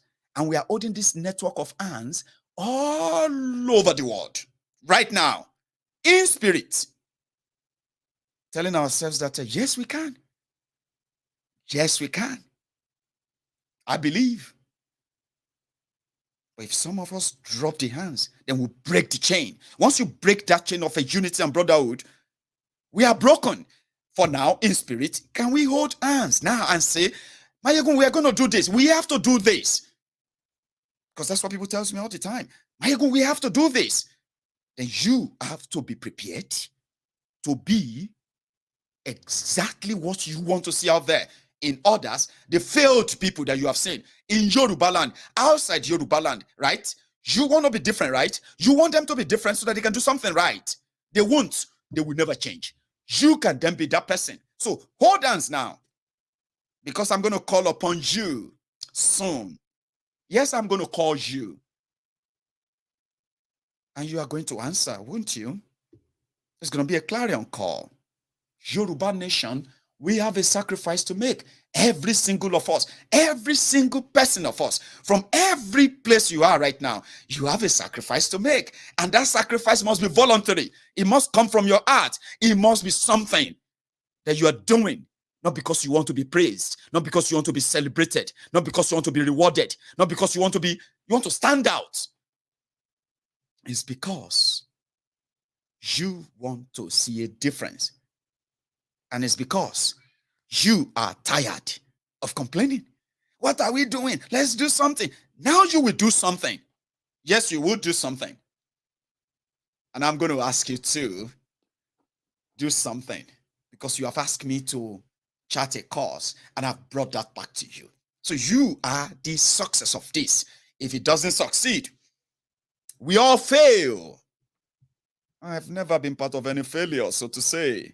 And I don't think any of us here on the Temple of Truth have been part of any failure, so to say. Now, this is ours. Yoruba Rescue Fund. You are going to represent this fund, this team in America. Be prepared. You are going to be the representative in Dublin. You are going to be representative in Ireland, as they say. You're going to be the representatives here in the UK. You're going to be the representatives here right there in Oshogbo. You'll be the representative there right there in Lagos. You are going to represent us right there in Akure. You will represent us all across Yoruba land. I mean, come on, where are you? You are actually going to be the ones planting this flag all over the world. Watch, listen. This is yours. This is your project. Remember that. Wherever you want it done or changed right there in Yoruba land, you are going to make that happen by being the ambassador of what you want to see. If you fail us, then you would explain that to those coming after you, and you should never even contemplate of failing us. We'll open up very soon. We'll sign up. We'll volunteer. And when you volunteer, you're also going to volunteer to be representatives of our programs in all over the world. All over the world. This is a global one now. Ìgbìmọ̀ má jẹ́ kó bàjẹ́. Ilẹ̀ Yorùbá àgbáyé. Worldwide Yoruba Rescue Fund. Put it that way. YRF. And you will be the ambassador of this course. This is the program that is going to welcome your own contribution, a program that is going to take your support right there to the people of Yoruba land. And this is it. In the next few days, I am going to release the legal framework for this project. And then we are going to open the web where everybody will sign up. If we can raise 1 million people, Yorubas all over the world, home and abroad, then we can recruit over 500,000 volunteers in Yoruba land alone. They will be recruited. Don't worry yourselves. I know how to do these things. They will be recruited. They will turn around as the campaigners in Yoruba land. Before December 2022, this year that we are in, this one, if all of you follow me on this journey, you ask me to put this together, I am putting this together now. But it is not a one-man show. This is a worldwide movement, put it that way. They are going to feel us. They are going to feel it.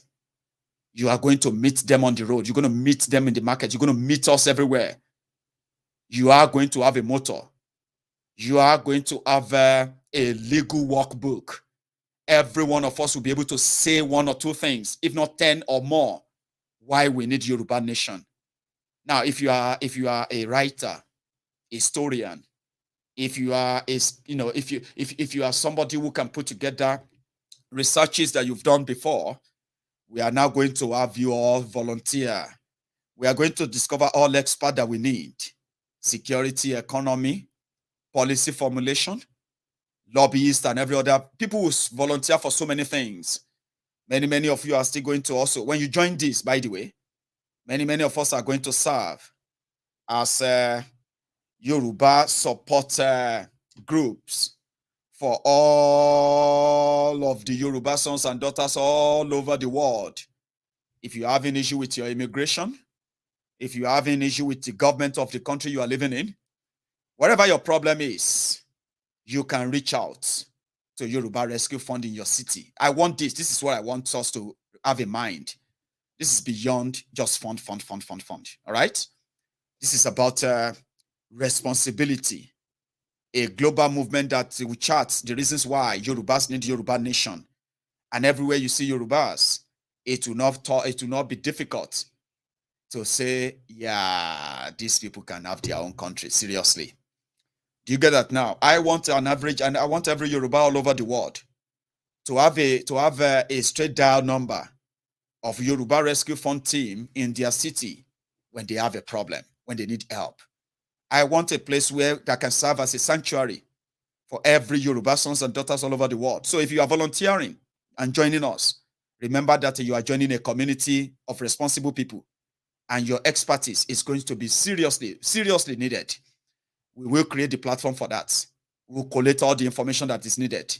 And back in Nigeria, many of us in Yoruba land are going to work on the field. Oh, it's going to be beautiful.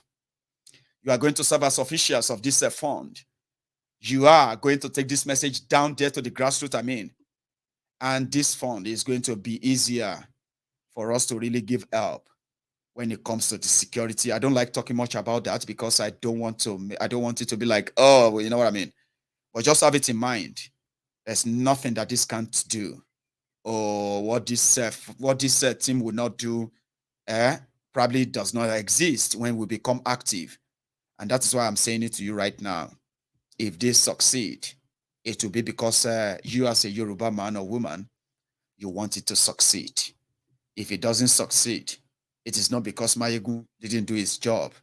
It simply means we all fail to do our own job.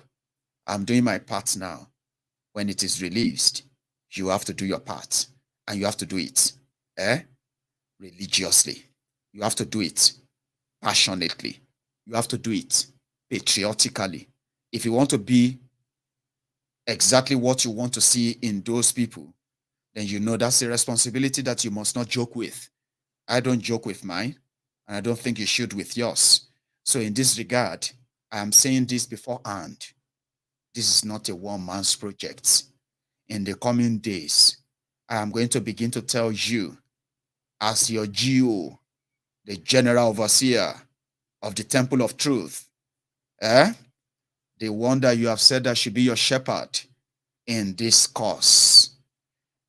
In the coming days, I will tell you, when I begin to discover the like minds who are also going to serve as members of the board of trustees for this organization at first.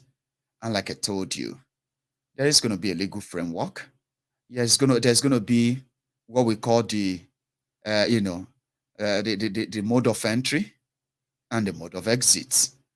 This is a soldier go, soldier come adventure. Once your expertise is needed, we'll continue to value you. Once your expertise is no longer needed, we'll show you the door, and we'll always give credit for what you've done for us. That is why when you take this up, remember, you are going to be bringing in not just yourselves. You're going to be bringing in your families. You're going to be bringing in your friends. You're going to be bringing in your community, because this is a community we're about to build. And listen to me. They say, every great things comes from a little idea. Oh dear, this is a little idea that you have to make big, and you have to be responsible for it. We all have to be responsible for it. The biggest part of it is going to be the America. I can see it. America is going to be the centerpiece of this whole fund. It's not because of their money, but it's because of their number. We have more than, I don't know, I'm just guessing now, okay? So don't take my word for it.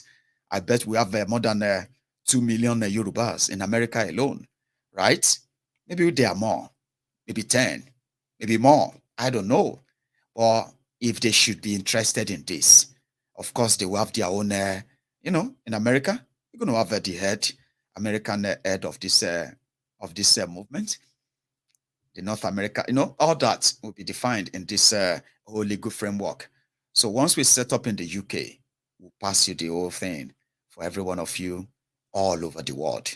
And listen, it is not about man knows man. And that is why once this Yoruba Rescue Fund goes live, make sure you register if you think you have a role to play for us and you want us to have your details as somebody who is part of us as a member. Once it goes live, register to be a member. And then right beside that, you're going to see a place where you can also register as a volunteer. Now, when you register as a volunteer, we'll have your detail. We know where you are registered, where you are joining from. We know what you are interested in. Do you want to be this? In what part? In this and that? You know what I mean? What are you bringing to us? What is that you are going to help use to organize that place? All of that are going to be put into the launch. So now you can begin to think, where do I feel? You know, where can I work? What can I do? I have people already telling me, I want to be the representative that is working with those who are going to be collecting, donations like, clothes, anything that people wants to give to people, clothes, shoes, bags, all of that. There are people already saying, Maiyegun, in my own city, I can map the whole place. I can, I can put in a collection point in all of the places with Yoruba Rescue Fund, YRF collection points all over the place. I can do that. People are already suggesting. I said, don't worry. Don't send me a message through WhatsApp. Don't send me an email for that. Even if you have sent me one, great. But don't worry. There's a mechanism that is going to do all of that for us. You know how?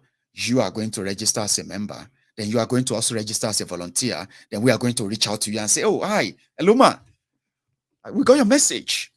Oh, you say you are currently, you are in Quebec, Canada, and you want to be the coordinator for so and so there. That's great. We have about 15 people who have applied that they want to be coordinator for Quebec in Canada. We are choosing you, and we're going to let you know that all these 15 other people are going to be part of you in that Canada, right? I want to see your expertise. Maybe you'll be able to even put all of the 15 people together and make them your team. How about that? Like I said, it's a soldier go, soldier come adventure. And it is primarily just to say, what is the purpose of the Yorubas in that Nigeria? How do we amplify that? How do we weaponize what we want and get it out there? Is the people. And this is one of the ways, like many other ways too. And I've told people it's not a competition. Okay. So I am going to drop here.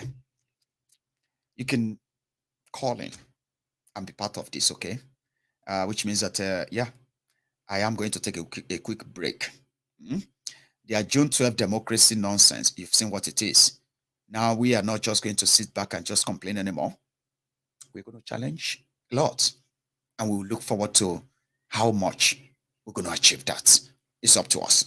So I have spent my time. I hope you enjoyed that. So take a moment, like the video, okay? Don't go anywhere if you want to call in. And if you don't want to, I'll see you some other time. But I'm going to take a quick break, make my tea.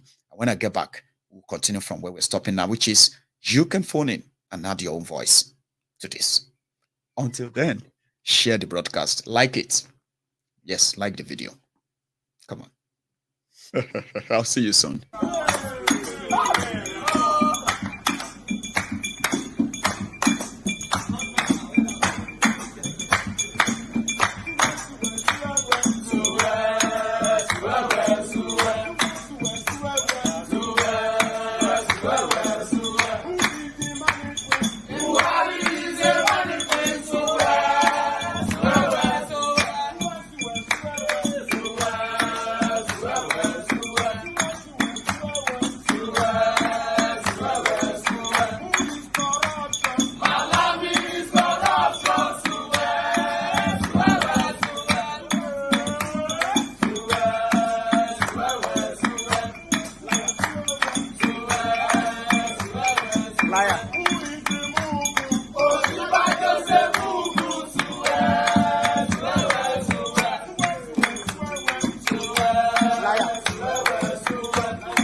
Very well. How are you, sir? I'm fine. This is Jude from California. How are you today, Jude? Jude, I'm okay. Thank you so much. Thank you for all your efforts, and God will really continue to bless you. Amen. Thank you. Yeah. Yes, I just want to briefly speak to my Yoruba brothers and also my Igbo brothers or Biafran brothers. Yep. Please, my Yoruba brothers, I want you guys to embrace what Maiyegun keep coming here every day, spending his time and energy, sometimes to the discomfort of his family, to educate us and to let us know. I want us to embrace this because our freedom or your future depends on embracing this. Because there is nothing, absolutely nothing will come out of one Nigeria. No. The only thing, if anything, is the continuing death, killing, blood, spilling of innocent blood. That is the only thing that will continue to come out of Nigeria. Backwardness, okay, darkness. Because there's one thing I always say: for you to know any country that is moving forward or is going somewhere, you can that country is indicated or that system is indicated by any president being better than the predecessor. Okay, it's like a ball. It's like, in a field, you are moving a ball and advancing to your opponent's goal, and you continue to pass it and you continue to move forward, and then you pass on to the next person. He moves it forward and pass on to the other one. He moves it forward until they get to the goal mouth of their opponent and score a goal. But the Nigerian situation is going backward. It's moving the ball backward to their own side. Okay. Like, I remember just a few years ago, I don't know how we have all soon forgotten. Okay? A few years ago, everybody was lamenting about Jonathan's corrupt administration. How have we soon forgotten? Now, because of that, everybody jumped onto Buhari. Now, his administration has made Jonathan like a saint. The same way applies to Obasanjo's administration.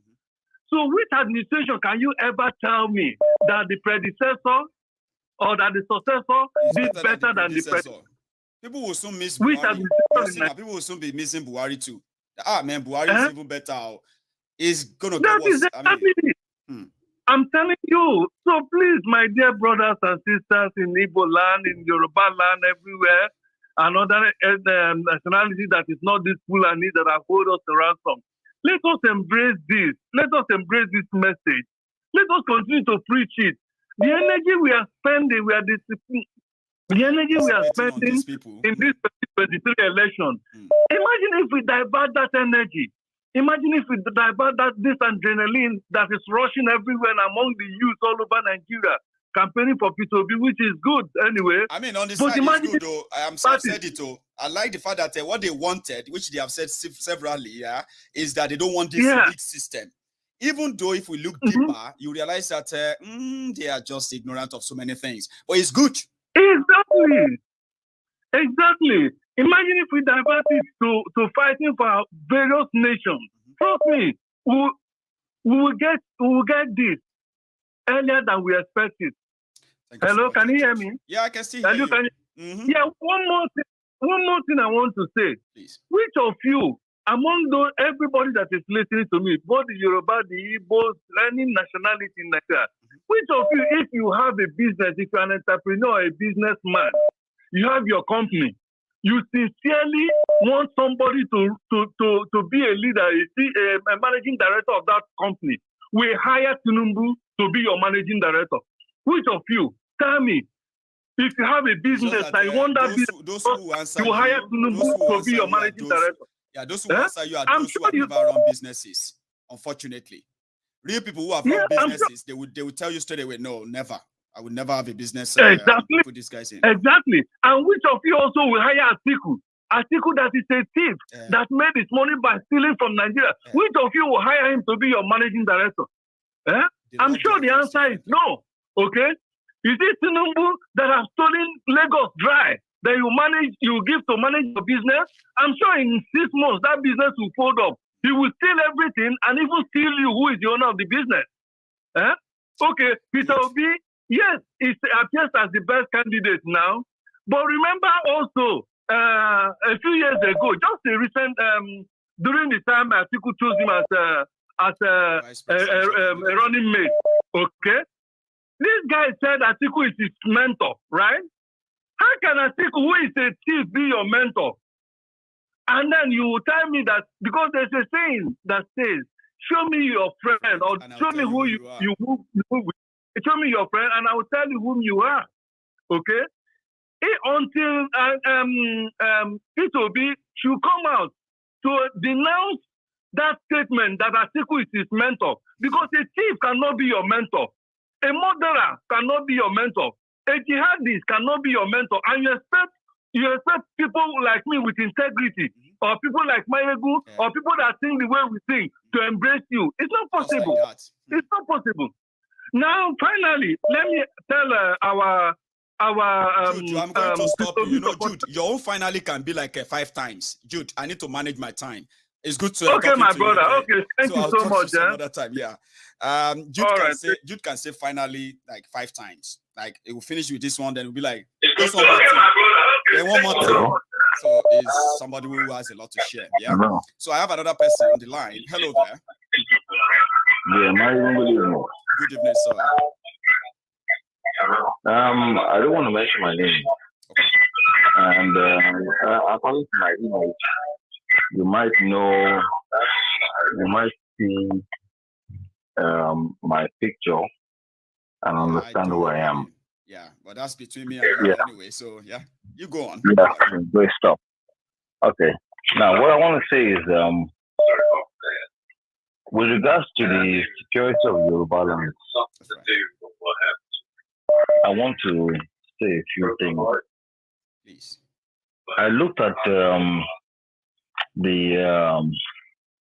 what's it called? The murder of the people in the church in Yoruba land. And I said to myself, I said, St. Francis Catholic Church or what? Yeah.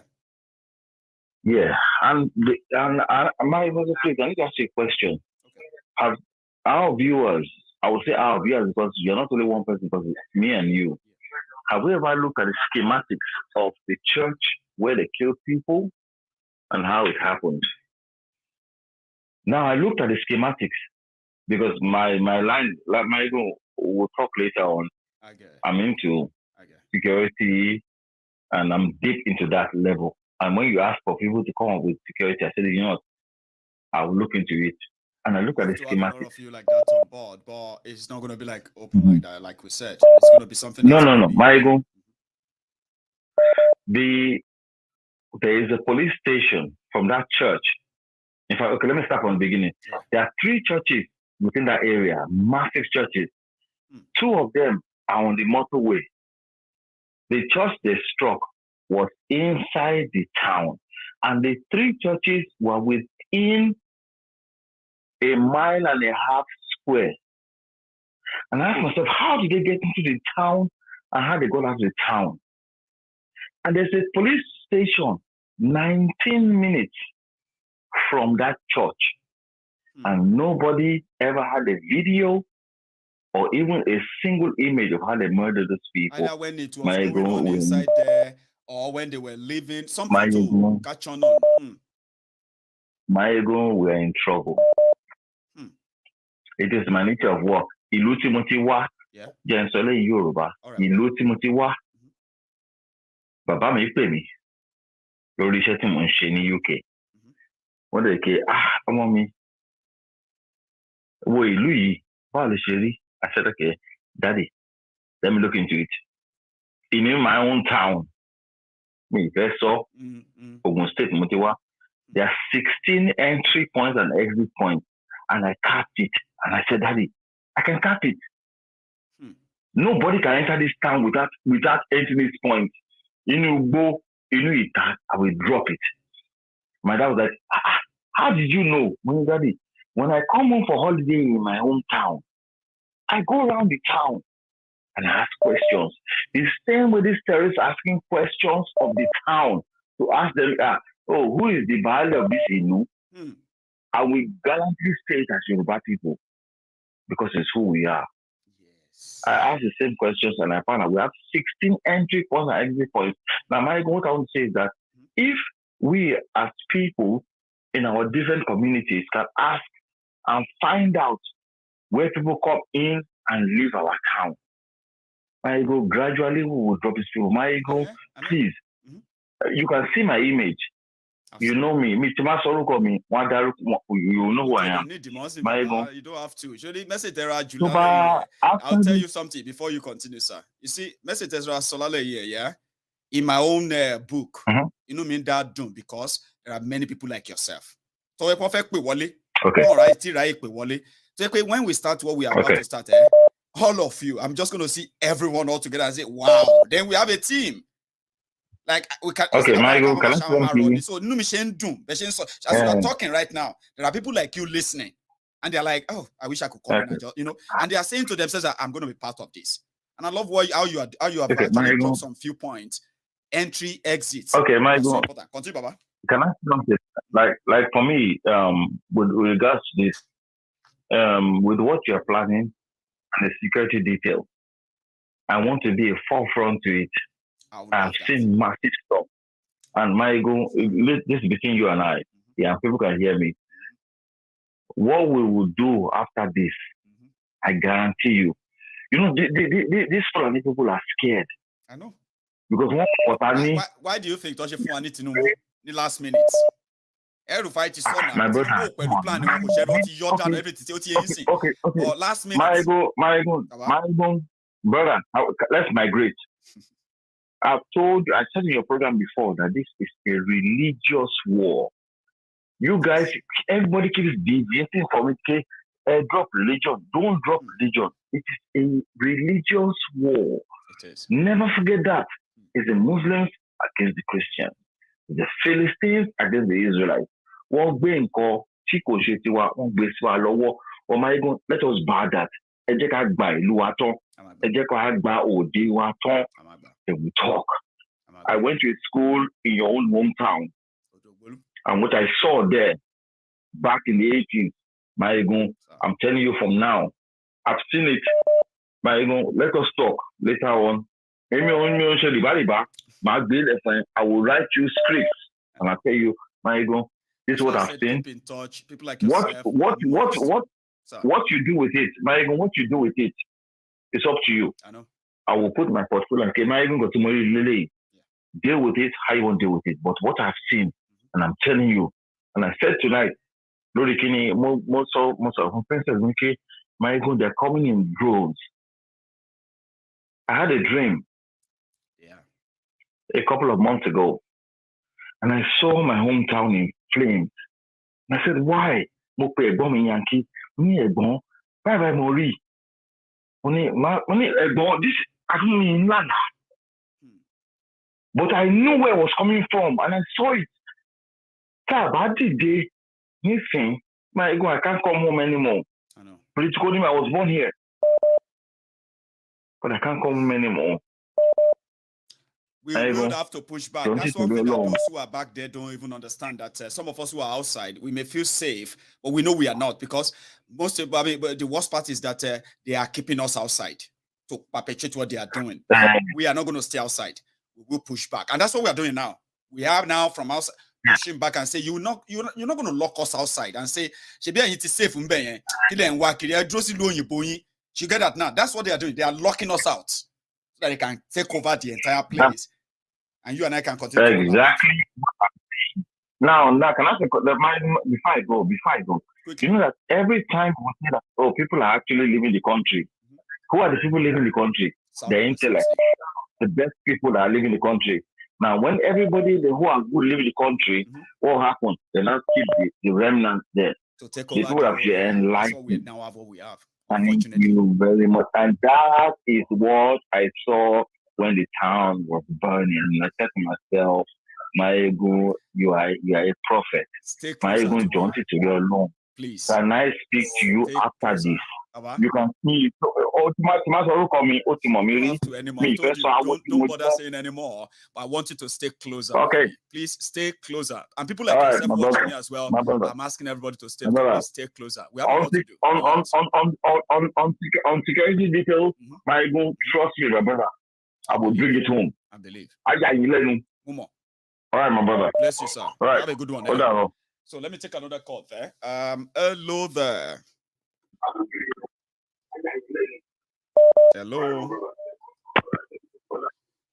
Hello, Maiyegun. Oh, hello, sir. Yeah, I want to make a comment concerning what the last speaker talked about. Please. He was saying that you see that. I said I want to make a comment concerning the last speaker. Please. We were talking about it's a religious war. And I strongly believe that our people that are Muslims, if you look at their body language and the way they react to these issues, you see they are with the Fulanis. Because they are Muslims, that is why they are with Fulanis. They are not with us. That is the simple truth. Because I belong to my secondary school mates. Some of them are Muslims. We have a WhatsApp group. The way they talk in that WhatsApp group, you see that they are with the Fulani. They are not with us. So that is one thing we should know. If we are dealing with these security issues, they are with them because they are the one that are going to sell out. That is what I want to say. God bless you, sir. For that as well, we should be careful. Is the advice, especially for those who are like, again, I have another person online. Hello there. Hello, my brother. Good evening, sir. Good evening to you. How are you, sir? Yeah, I'm fine. This is Adelak Victor. Victor, calling sir. you from Nigeria. Yeah, Fantastic. Victor. Yeah, from the calling you in Lagos or yeah. where? Baba? Lagos, from Oyo State. From Oyo. Grant. So from Iseyin, Oyo State. From Iseyin. Victor, everybody can hear you, Baba. You can fire now. Yeah, this is my first time of calling. I know. And it's a pleasure talking to you, by the way. Yeah. Thank you very much. I'm very, very grateful. I've been listening to your program more than a year now. And I really appreciate your work. May the Lord strengthen you. Amen.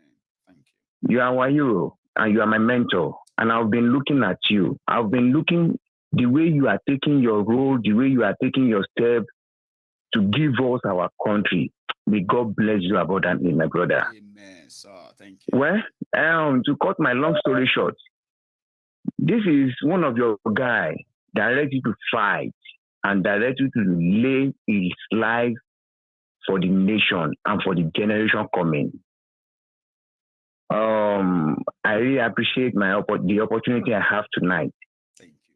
I wish to work for my country. You will. My brother. Yes, and I'm ready to work for my country. I just try if I can have the yeah.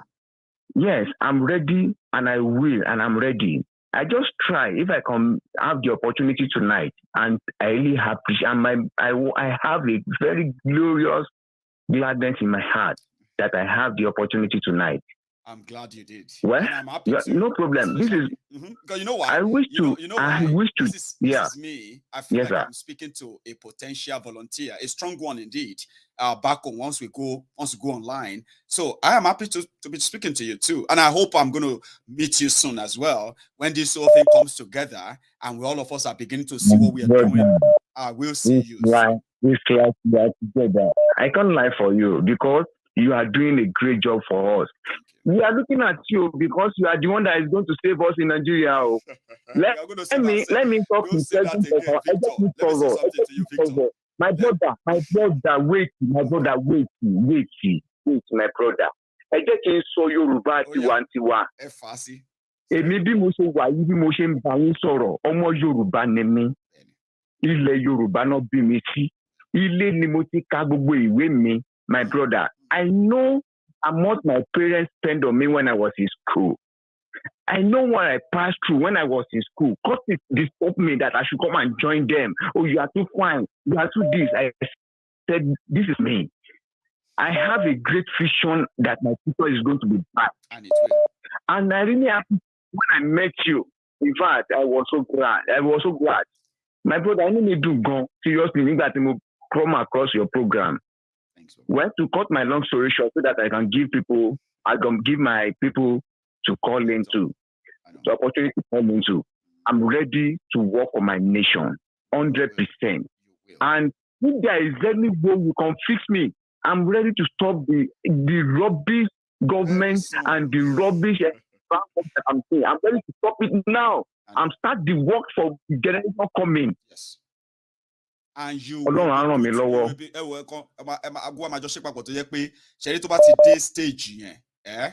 in fact, more like you, Baba, are also on the line. And that's what Mumbai sorrow. 101 thing. Timba so away to ti one Baba. Ibi tí mo wà mí báyìí nígbà tí wọ́n gbé 5 million petition jáde àwọn tí mo register I can't say mi ò lè sọ because kó má darí ìgbà tó yẹ pé make exaggeration. I'm talking to the moon. And as I'm talking to you, the program ìgbà.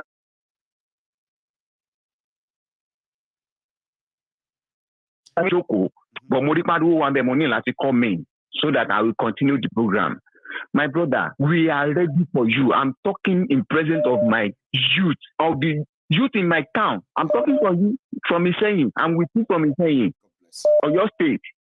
And we're ready to fight for the generation coming.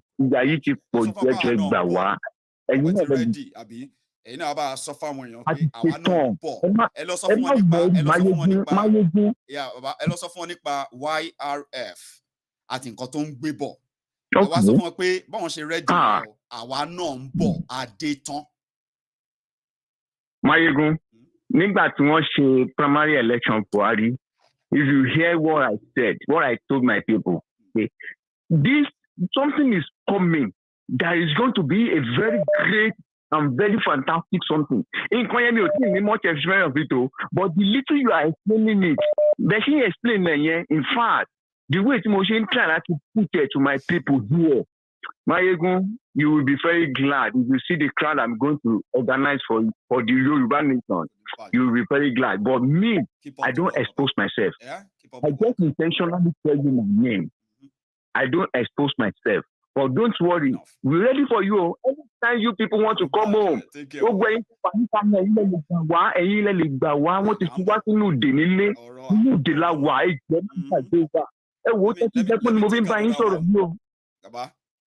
sorry, because of our time, our time is so up. I'm going to take just about maybe 2 more calls, and then that will be also maybe one self. Hello there. Hello, Maiyegun. Hello, sir. Hello, sir. Ekale. In fact, I'm so happy to get you tonight. Joy. I'm from Nigeria. In fact, nǹkan tó ń ṣẹlẹ̀ nílùú wa yìí k'Ọlọ́run ṣàánú wa ni o. Ogun bọ̀ àwọn èèyàn PVC ló ń lé kiri o. Ogun bọ̀ o. Èyí tó ṣẹlẹ̀ lẹ́dọ̀ọ́ lánàá. Àwọn kan tún káwọn kan lẹ́ni mú wo fídíò ẹnìkan sẹ́ǹdẹ̀ sí mi. Àwa Yorùbá àwọn olórí wa Tinubu yìí gbogbo wọn ló máa kú dànù bó ṣe wà yẹn. Ikú òjijì. Ọlọ́run máa pa ogun wọn ní kọ̀ọ̀kan. A máa gba Yorùbá nation yìí lágbára Ọlọ́run. Lágbára Ọlọ́run. Nǹkan tó ń ṣẹlẹ̀ Nàìjíríà no be small thing o. Ìyà ń jẹ wá ń bí o. Gidi gan. Ọlọ́run máa gba Yorùbá nation. Thank you so much, Baba. You know, máa retí. At least I do pé àwọn kan wà jẹ́ pé wọn faramọ́ gbogbo tó ń lọ yìí náà wọn dey pretend in pa. So keep it up. Okay, we are on the way. Trust me, we are. Especially when this whole thing definitely come upstream. So I have another caller again. Hello there. Hello. Àwa nìyẹn o. Ó dà pé ohun yẹn far from the phone. Bóyá ó dẹ̀ one speaker ni kò yé mi. Ó ti wà okay lè manage báyìí. Ṣẹ́yìn gbọ́ mi ṣá? Mo ní ṣẹ́yìn gbọ́ mi. Okay, Baba. Now, you know what you are live. Everybody don't go on. Because no one prepare like my moving coaching. But all of work on to put so that it's not like Voice ain't faint off for Ebonko. She phone here one speaker ni abeyin gogole small phone here. Oh, are so far away. Mo prepare to me. Oh, I lenu yin gogo abi. Yeah. Try speaker no. Try speaker no. If speaker no. Speaker lo wa guys. So to one speaker see. Okay, my okay, my speaker. You no. Hello? I would have better by you. That's all again. Oh, better by okay. Oh, better by you. If your speaker, I feel it by. Okay, sorry. But your speaker, okay. My mistake here. So, bobo yẹn ló yẹ kí n pè lálẹ́. Ó rà pé Ìgbò lẹ́ni yẹn tó sọ pé àwọn Muslims pé number one pé àwọn Muslims support nǹkan tó ń ṣẹlẹ̀.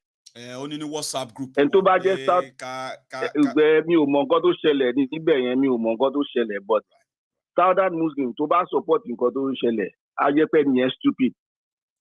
Because èmi Muslim lèmi, you understand? Orí ẹ̀ kẹ́tọ́rí Southern Muslim tó máa support any of this nonsense. You know, so personally pé only Southern Muslim to my support gbogbo nonsense except for political reasons. Yeah, okay. Exactly. Exactly. That one I accept, you know. So now another thing is this is not a religious war. People are mixing it up, and this is what the Northerners want us to present to the world, and that is what they are even presenting to the world. It's not a religious war. Right. It cannot be a religious war. If it's a religious war, it's not going to be happening in the north. All right? It's not going to be happening in the north. This started in the north because people in She, they want to try to reduce the population of Hausa. To what is south. You understand? I'm following. So, want to suppress our Hausa for now. But one more place, South might difficult. But they still just have to do it anyway. They still have to push anyway, yeah. They just have to push, you know. So they came to the South, but just to color the atrocity as a religious war. They want to attack the church. Church ni wọ́n attack ní Gogon. No, Igboro Gongo lọ́jọ́ attack Joe Palace, Joe everywhere. Igboro attack now, but they just presented this one as such because Yoruba Nation movement today. So we have to be careful. Hidden point. Because exactly, we have to be careful. Because we have to be careful what we are saying. Tó bá attack church, tó attack mọ́ṣáláṣí nílẹ̀ Yorùbá, tí Yorùbá bẹ̀rẹ̀ sí ní sọ pé Christian, Muslim. Oh, lose everything because you know. Exactly, everybody lower. Exactly. Right. Continue. You know, so these are the things we have to be careful about. When you know, it's unfortunate, but we only understand the back or no. That I understand. No. But we need to understand. You know, when you are talking on your program, people need to understand the basis. You know, say everybody about to understand the basis of a conversation or discussion. Exactly. Then our ideas will not be, or our positions or perspective will not be that diverse. You get the point? So this is what we need to know. So probably sometimes, maybe you might want to be bringing some experts on different things like this and all of that to come and share different, you know, to come and, you know, establish, not to come and make an argument, but just to come and establish, you know, the basis of an event from the professional, so that people from their own exactly, yeah. So it's gonna be like an independent view, so that when you really understand, say, okay, this is what is happening. All right, that is clarification on that part. You know, in that aspect, because it's not a religious war. No, don't let anybody think it as a religious. Like that you have to, you know, you have to stress to call in to make that correction. So it's. I have to stress honestly. Honestly, because I saw how you've been trying to I like that. And that's one thing about this platform as well, right? We all know how important it is, and we all know the number of people listening, and we can't just afford to. We can't just let it go like that because this is a sensitive one, you know. So, it now comes to our election. or election. Let me clarify this because I've been waiting for people to talk about it, but they have not been talking about it. But it's just because level to Yoruba Nation movement, that's right. It is reasonable level, it's encouraging level. So they can't worry much about politics, but at the same time, we have to, because the more soldiers we have, the better for us. That's right. The better and the easier for everybody working, every in tool line in your with toolbox is needed. Exactly. And every weapon you arsenal can always be used. I get that too. Exactly. Me, ìrọ̀lẹ́ bí mo ṣe tán sí báyìí, mo send mail sí boy Mr. Macaroni because I know he's one of the guys, and this is one thing I want to do. Hopefully, this time around, gbogbo àwọn celebrities wọ́n push from PVC yẹn. I want to have a conversation with them. Hopefully, they can engage me. It doesn't have to be public, just private. Casual educator. Now they are telling people to go and get their inner PVC. mind. What do they think? What are they Exactly. To let them understand that where they are going, whether there is a way there.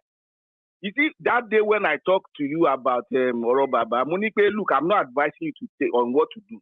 I know. But I'm printing a scenario for you so that you can take your decision. That's right. So, and this is exactly the same way I'm talking about. Look, let us understand the basis. About to understand basis income. That is why when you go to school, higher institution, they say introduction. They want you to understand why you are studying that course. And what you are getting into. That's why they start from there. Exactly. So, yellow ma form understanding any. So at the end of it, they about mama sorrow. Or you might you are diverse. You get my point. I'm with you. Don't let me talk too much about that. Anyway, now there are some people should go and get their PVCs, okay? And now, if you look at it, the government is even using some private sectors, operators to say people should go and their workers should go and get their PVCs. They are doing that just to match up with the 5 million petition. If someone can look at it critically, that is what government is doing from that perspective. They want to mash up. They want the number of PVC, eligible voters to go up. Who actually will get their PVC. It doesn't matter the age bracket now. Doesn't. It's just about the number. Because the primary or last year, I think it should be more than like 3 million or thereabout. Because we follow statistics here. The registration, I think I remember too. There's suddenly. Just last 2 weeks. So, nígbà tí wọ́n ti 5 million petition here, that's why they are pushing up number of voters. But if it's statistics in Babi depends on how you want to use it. Yep. If you are using it, generally, the country ní gbogbo àwọn tó lọ ṣe registration for PVC. All right? But sometimes when people hear figures, they don't really understand what it relates to. Like Mora, when I was quickly cite this example. And when you say, this is how much you earn in the UK. This is not how much you earn. This is how much you spend on house rent in the UK. Right.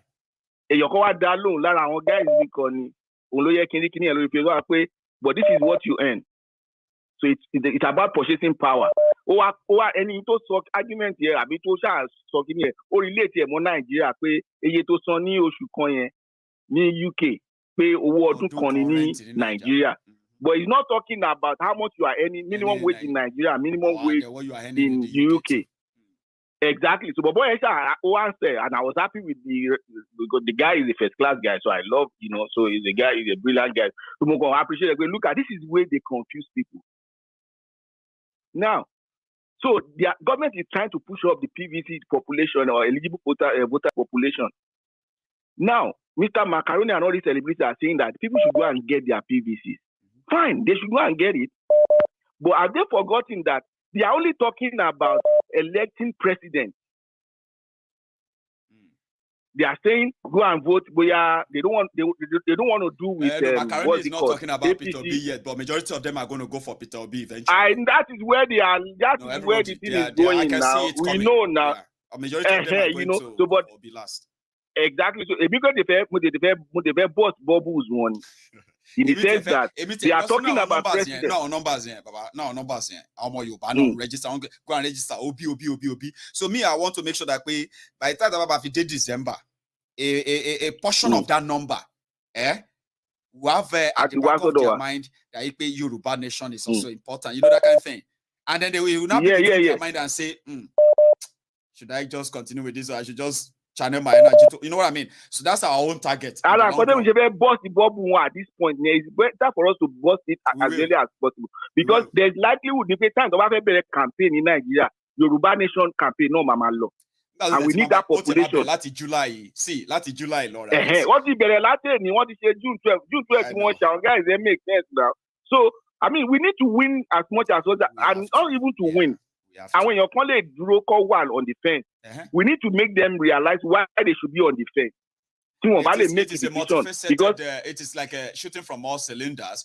I don't like telling everything myself, but usually when I get in my own kind of in my own comfort zone, I can tell you a lot about what I have as a dream. And if I say everything here now tonight, some of you will be like, Maiyegun, what are you down? What are you waiting for? Let's do it now. Because to me, it's this. The idea is people oriented.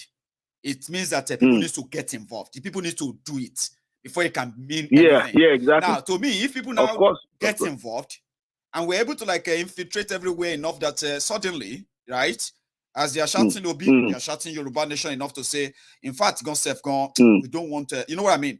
There's a lot of work to go into that. Yeah, I get it. I get it. But this is one thing I want to, at least little people, let them think deep on this one.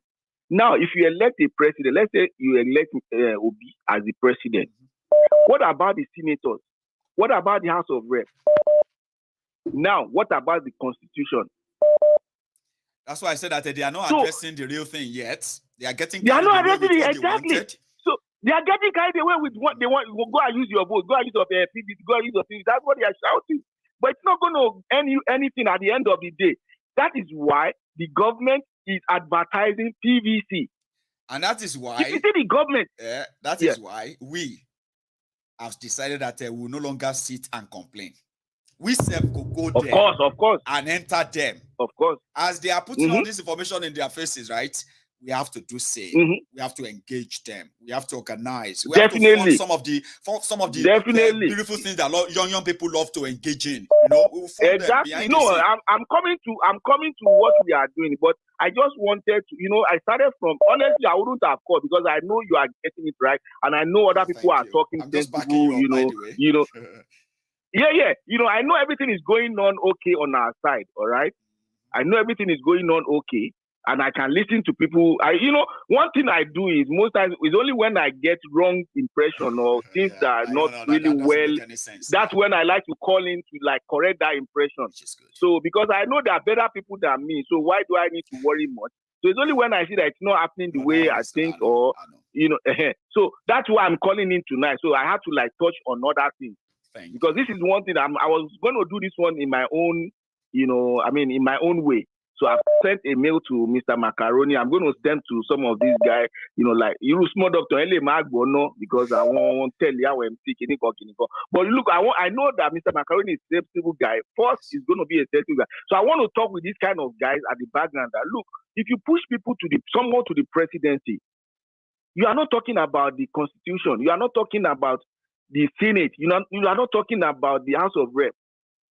You understand? And that is why the government is advertising, go and take your PVC, use your PVC right. One more, they are luring you into their own game.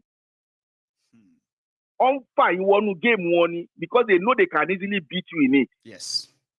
But a lot of them, and another 8 years is going to be hell for a lot of that's people. How they're because we have looked at our ages, and people will just have to. That's how they're going to end another 8 years. And a good cause that is going on, you might enable them to be able to start converting if you don't realize now. Thank you so much. And that is what they have done to Tinubu. I'm sorry, I have to say this. Look, that is why they are luring Tinubu as well into it. Yes. That is why they are luring Tinubu as well into it. Once he gets into it, and he loses, that is the end. He can't be out. He can't come out later and say support Yoruba Nation. They'll be like, oh, is it because you lose an election? That's impossible. Everybody evidence election. Try anyway. So then our followers, they need to realize that Tinubu is not going there for anything. He only wants to make history. He has said it. They need to read minutes to what this guy has been saying. Tinubu is not going there to change it, and he cannot even change anything. You know, I mean, if he goes there as a president, why would any young person waste another 8 years of their lives? I mean, that's another 8 years. So we need to like keep hammering this. Yeah, we need to be talking about this, not too much about other things. Let us face it. Let us bring out the statistics. Like, let everybody start seeing it. Imagine, I would say, add 8 years to your age right now. How old would you be? Would you be happy that in that 8 years that where you are trying to live now is where you are going to be even worse in that 8 years' time? Would you like that? So these are the things that we want to bring to fore. He released information he spent 14 years to get UK citizenship or passport. You understand? Yeah. And in that 14 years, he won't be able to go to school because he didn't want to pay international school fees, international student school fees. You understand? Do you think 14 years is a joke? It's not. And by the time you lose that 14 years, your life has been obstructed. Like that absolutely derailed. You know, I know. Stories like that here in the UK, that first 10 years, first 15 years, or first 20 years of their lives, they are just in the wilderness, taken away from them. Now they got the papers. Yeah. They are old. They don't know what to do.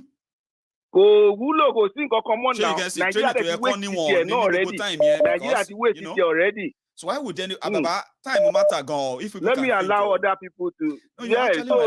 People are already angry. They are already angry with me and you.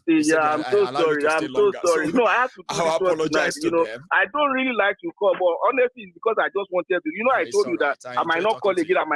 But when I listen to you and I see things I need to clarify, I actually enjoyed. I'm so sorry to everyone. I'm so sorry to everyone. No, it's all right. Come on. So, I enjoy chatting you. Okay, so it's a pleasure as well, right? So thank you so much. All the best.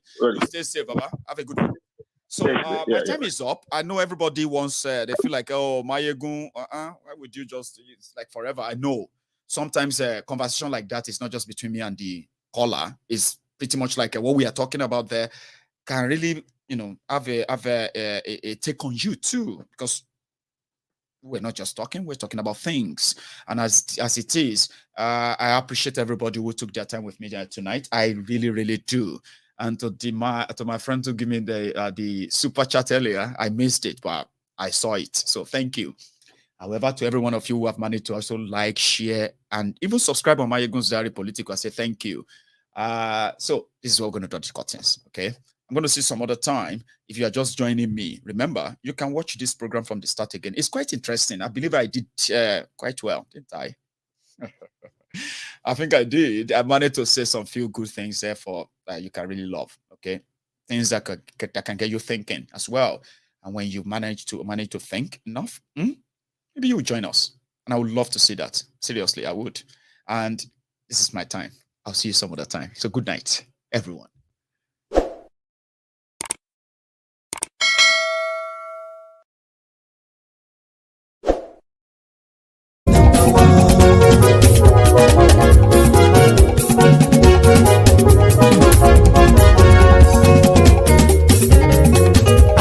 Súnrakì. Maiyegun ti dé. Maiyegun ti dé. Ọ̀jẹ̀lú ẹ̀ Súnrakì.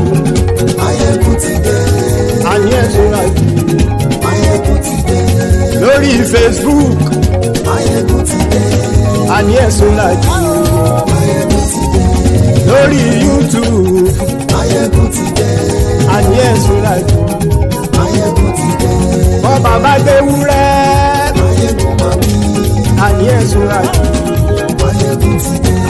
Ijó ìgbádìyẹ. Maiyegun máa bí. Àní ẹ̀ Súnrakì. Maiyegun ti dé. Pẹ̀sìdó bá rúfin o. Maiyegun máa bí. Àní ẹ̀ Súnrakì. Maiyegun ti dé. Kíkó nìna kówó jẹ.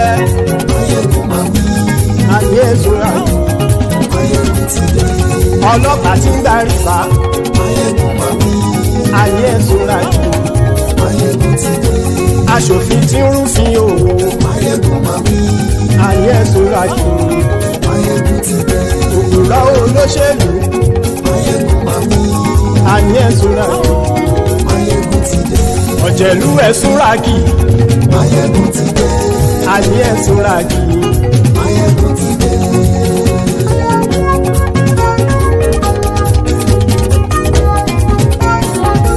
Maiyegun ti dé. Gbogbo ọ̀jẹ̀lú ẹ̀ Súnrakì. Maiyegun ti dé gbogbo ọ̀jẹ̀lú ẹ̀ súnra kì ṣùgbọ́n ní bá ti ṣe èyí tó yẹ kí wọ́n ṣe ọmọ bá dèrò ní fi wọ́n níran o. Maiyegun ti dé gbogbo ọ̀jẹ̀lú ẹ̀ súnra kì. Maiyegun ti dé gbogbo ọ̀jẹ̀lú ẹ̀ súnra kì ṣùgbọ́n ní bá ti ṣe èyí tó yẹ kí wọ́n ṣe ọmọ bá dèrò ní fi wọ́n níran. Wọ́n fowó bẹ́ẹ̀ o Maiyegun ó sọ pé wọ́n ò bẹ́ẹ̀ wọ́n fowó bẹ́ẹ̀ Maiyegun ó sọ pé wọ́n ò bẹ́ẹ̀ oníkanṣá ti ṣe èyí tó yẹ kí wọ́n ṣe fáwọn ará ìlú tó gbé wọn débẹ̀ o àyè. Maiyegun ti dé gbogbo ọ̀jẹ̀lú ẹ̀ súnra kì. Maiyegun ti dé gbogbo ọ̀jẹ̀lú ẹ̀ súnra kì ṣùgbọ́n ní bá ti ṣe yìí tó yẹ kí wọ́n ṣe ọmọ bá dẹ́rọ̀ ò ní fi wọ́n níran. Kì máa yí ṣe eré ọ̀rọ̀ yìí kì í ṣe ẹ̀fẹ̀ kì máa yí ṣe eré ọ̀rọ̀ yìí kì í ṣe ẹ̀fẹ̀ ẹni bá ti lè lẹ́bọ̀ lẹ́rù o ọmọ bá dèrò kàṣàyè tú wọn síta. Maiyegun ti dé gbogbo ọ̀jẹ̀lú ẹ̀ súnra kì.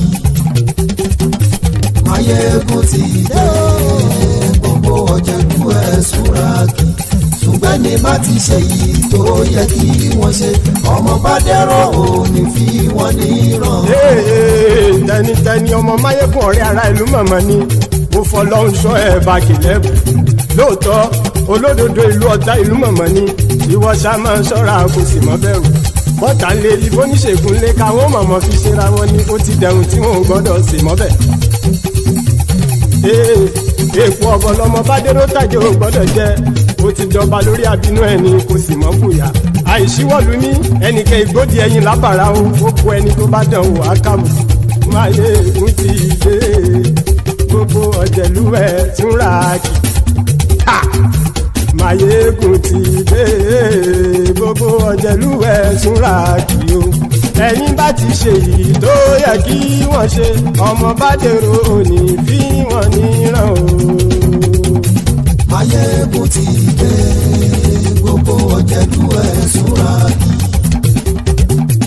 Maiyegun ti dé gbogbo ọ̀jẹ̀lú ẹ̀ súnra kì ṣùgbọ́n ní bá ti ṣe yìí tó yẹ kí wọ́n ṣe ọmọ bá dẹ́rọ̀ ò ní fi wọ́n níran.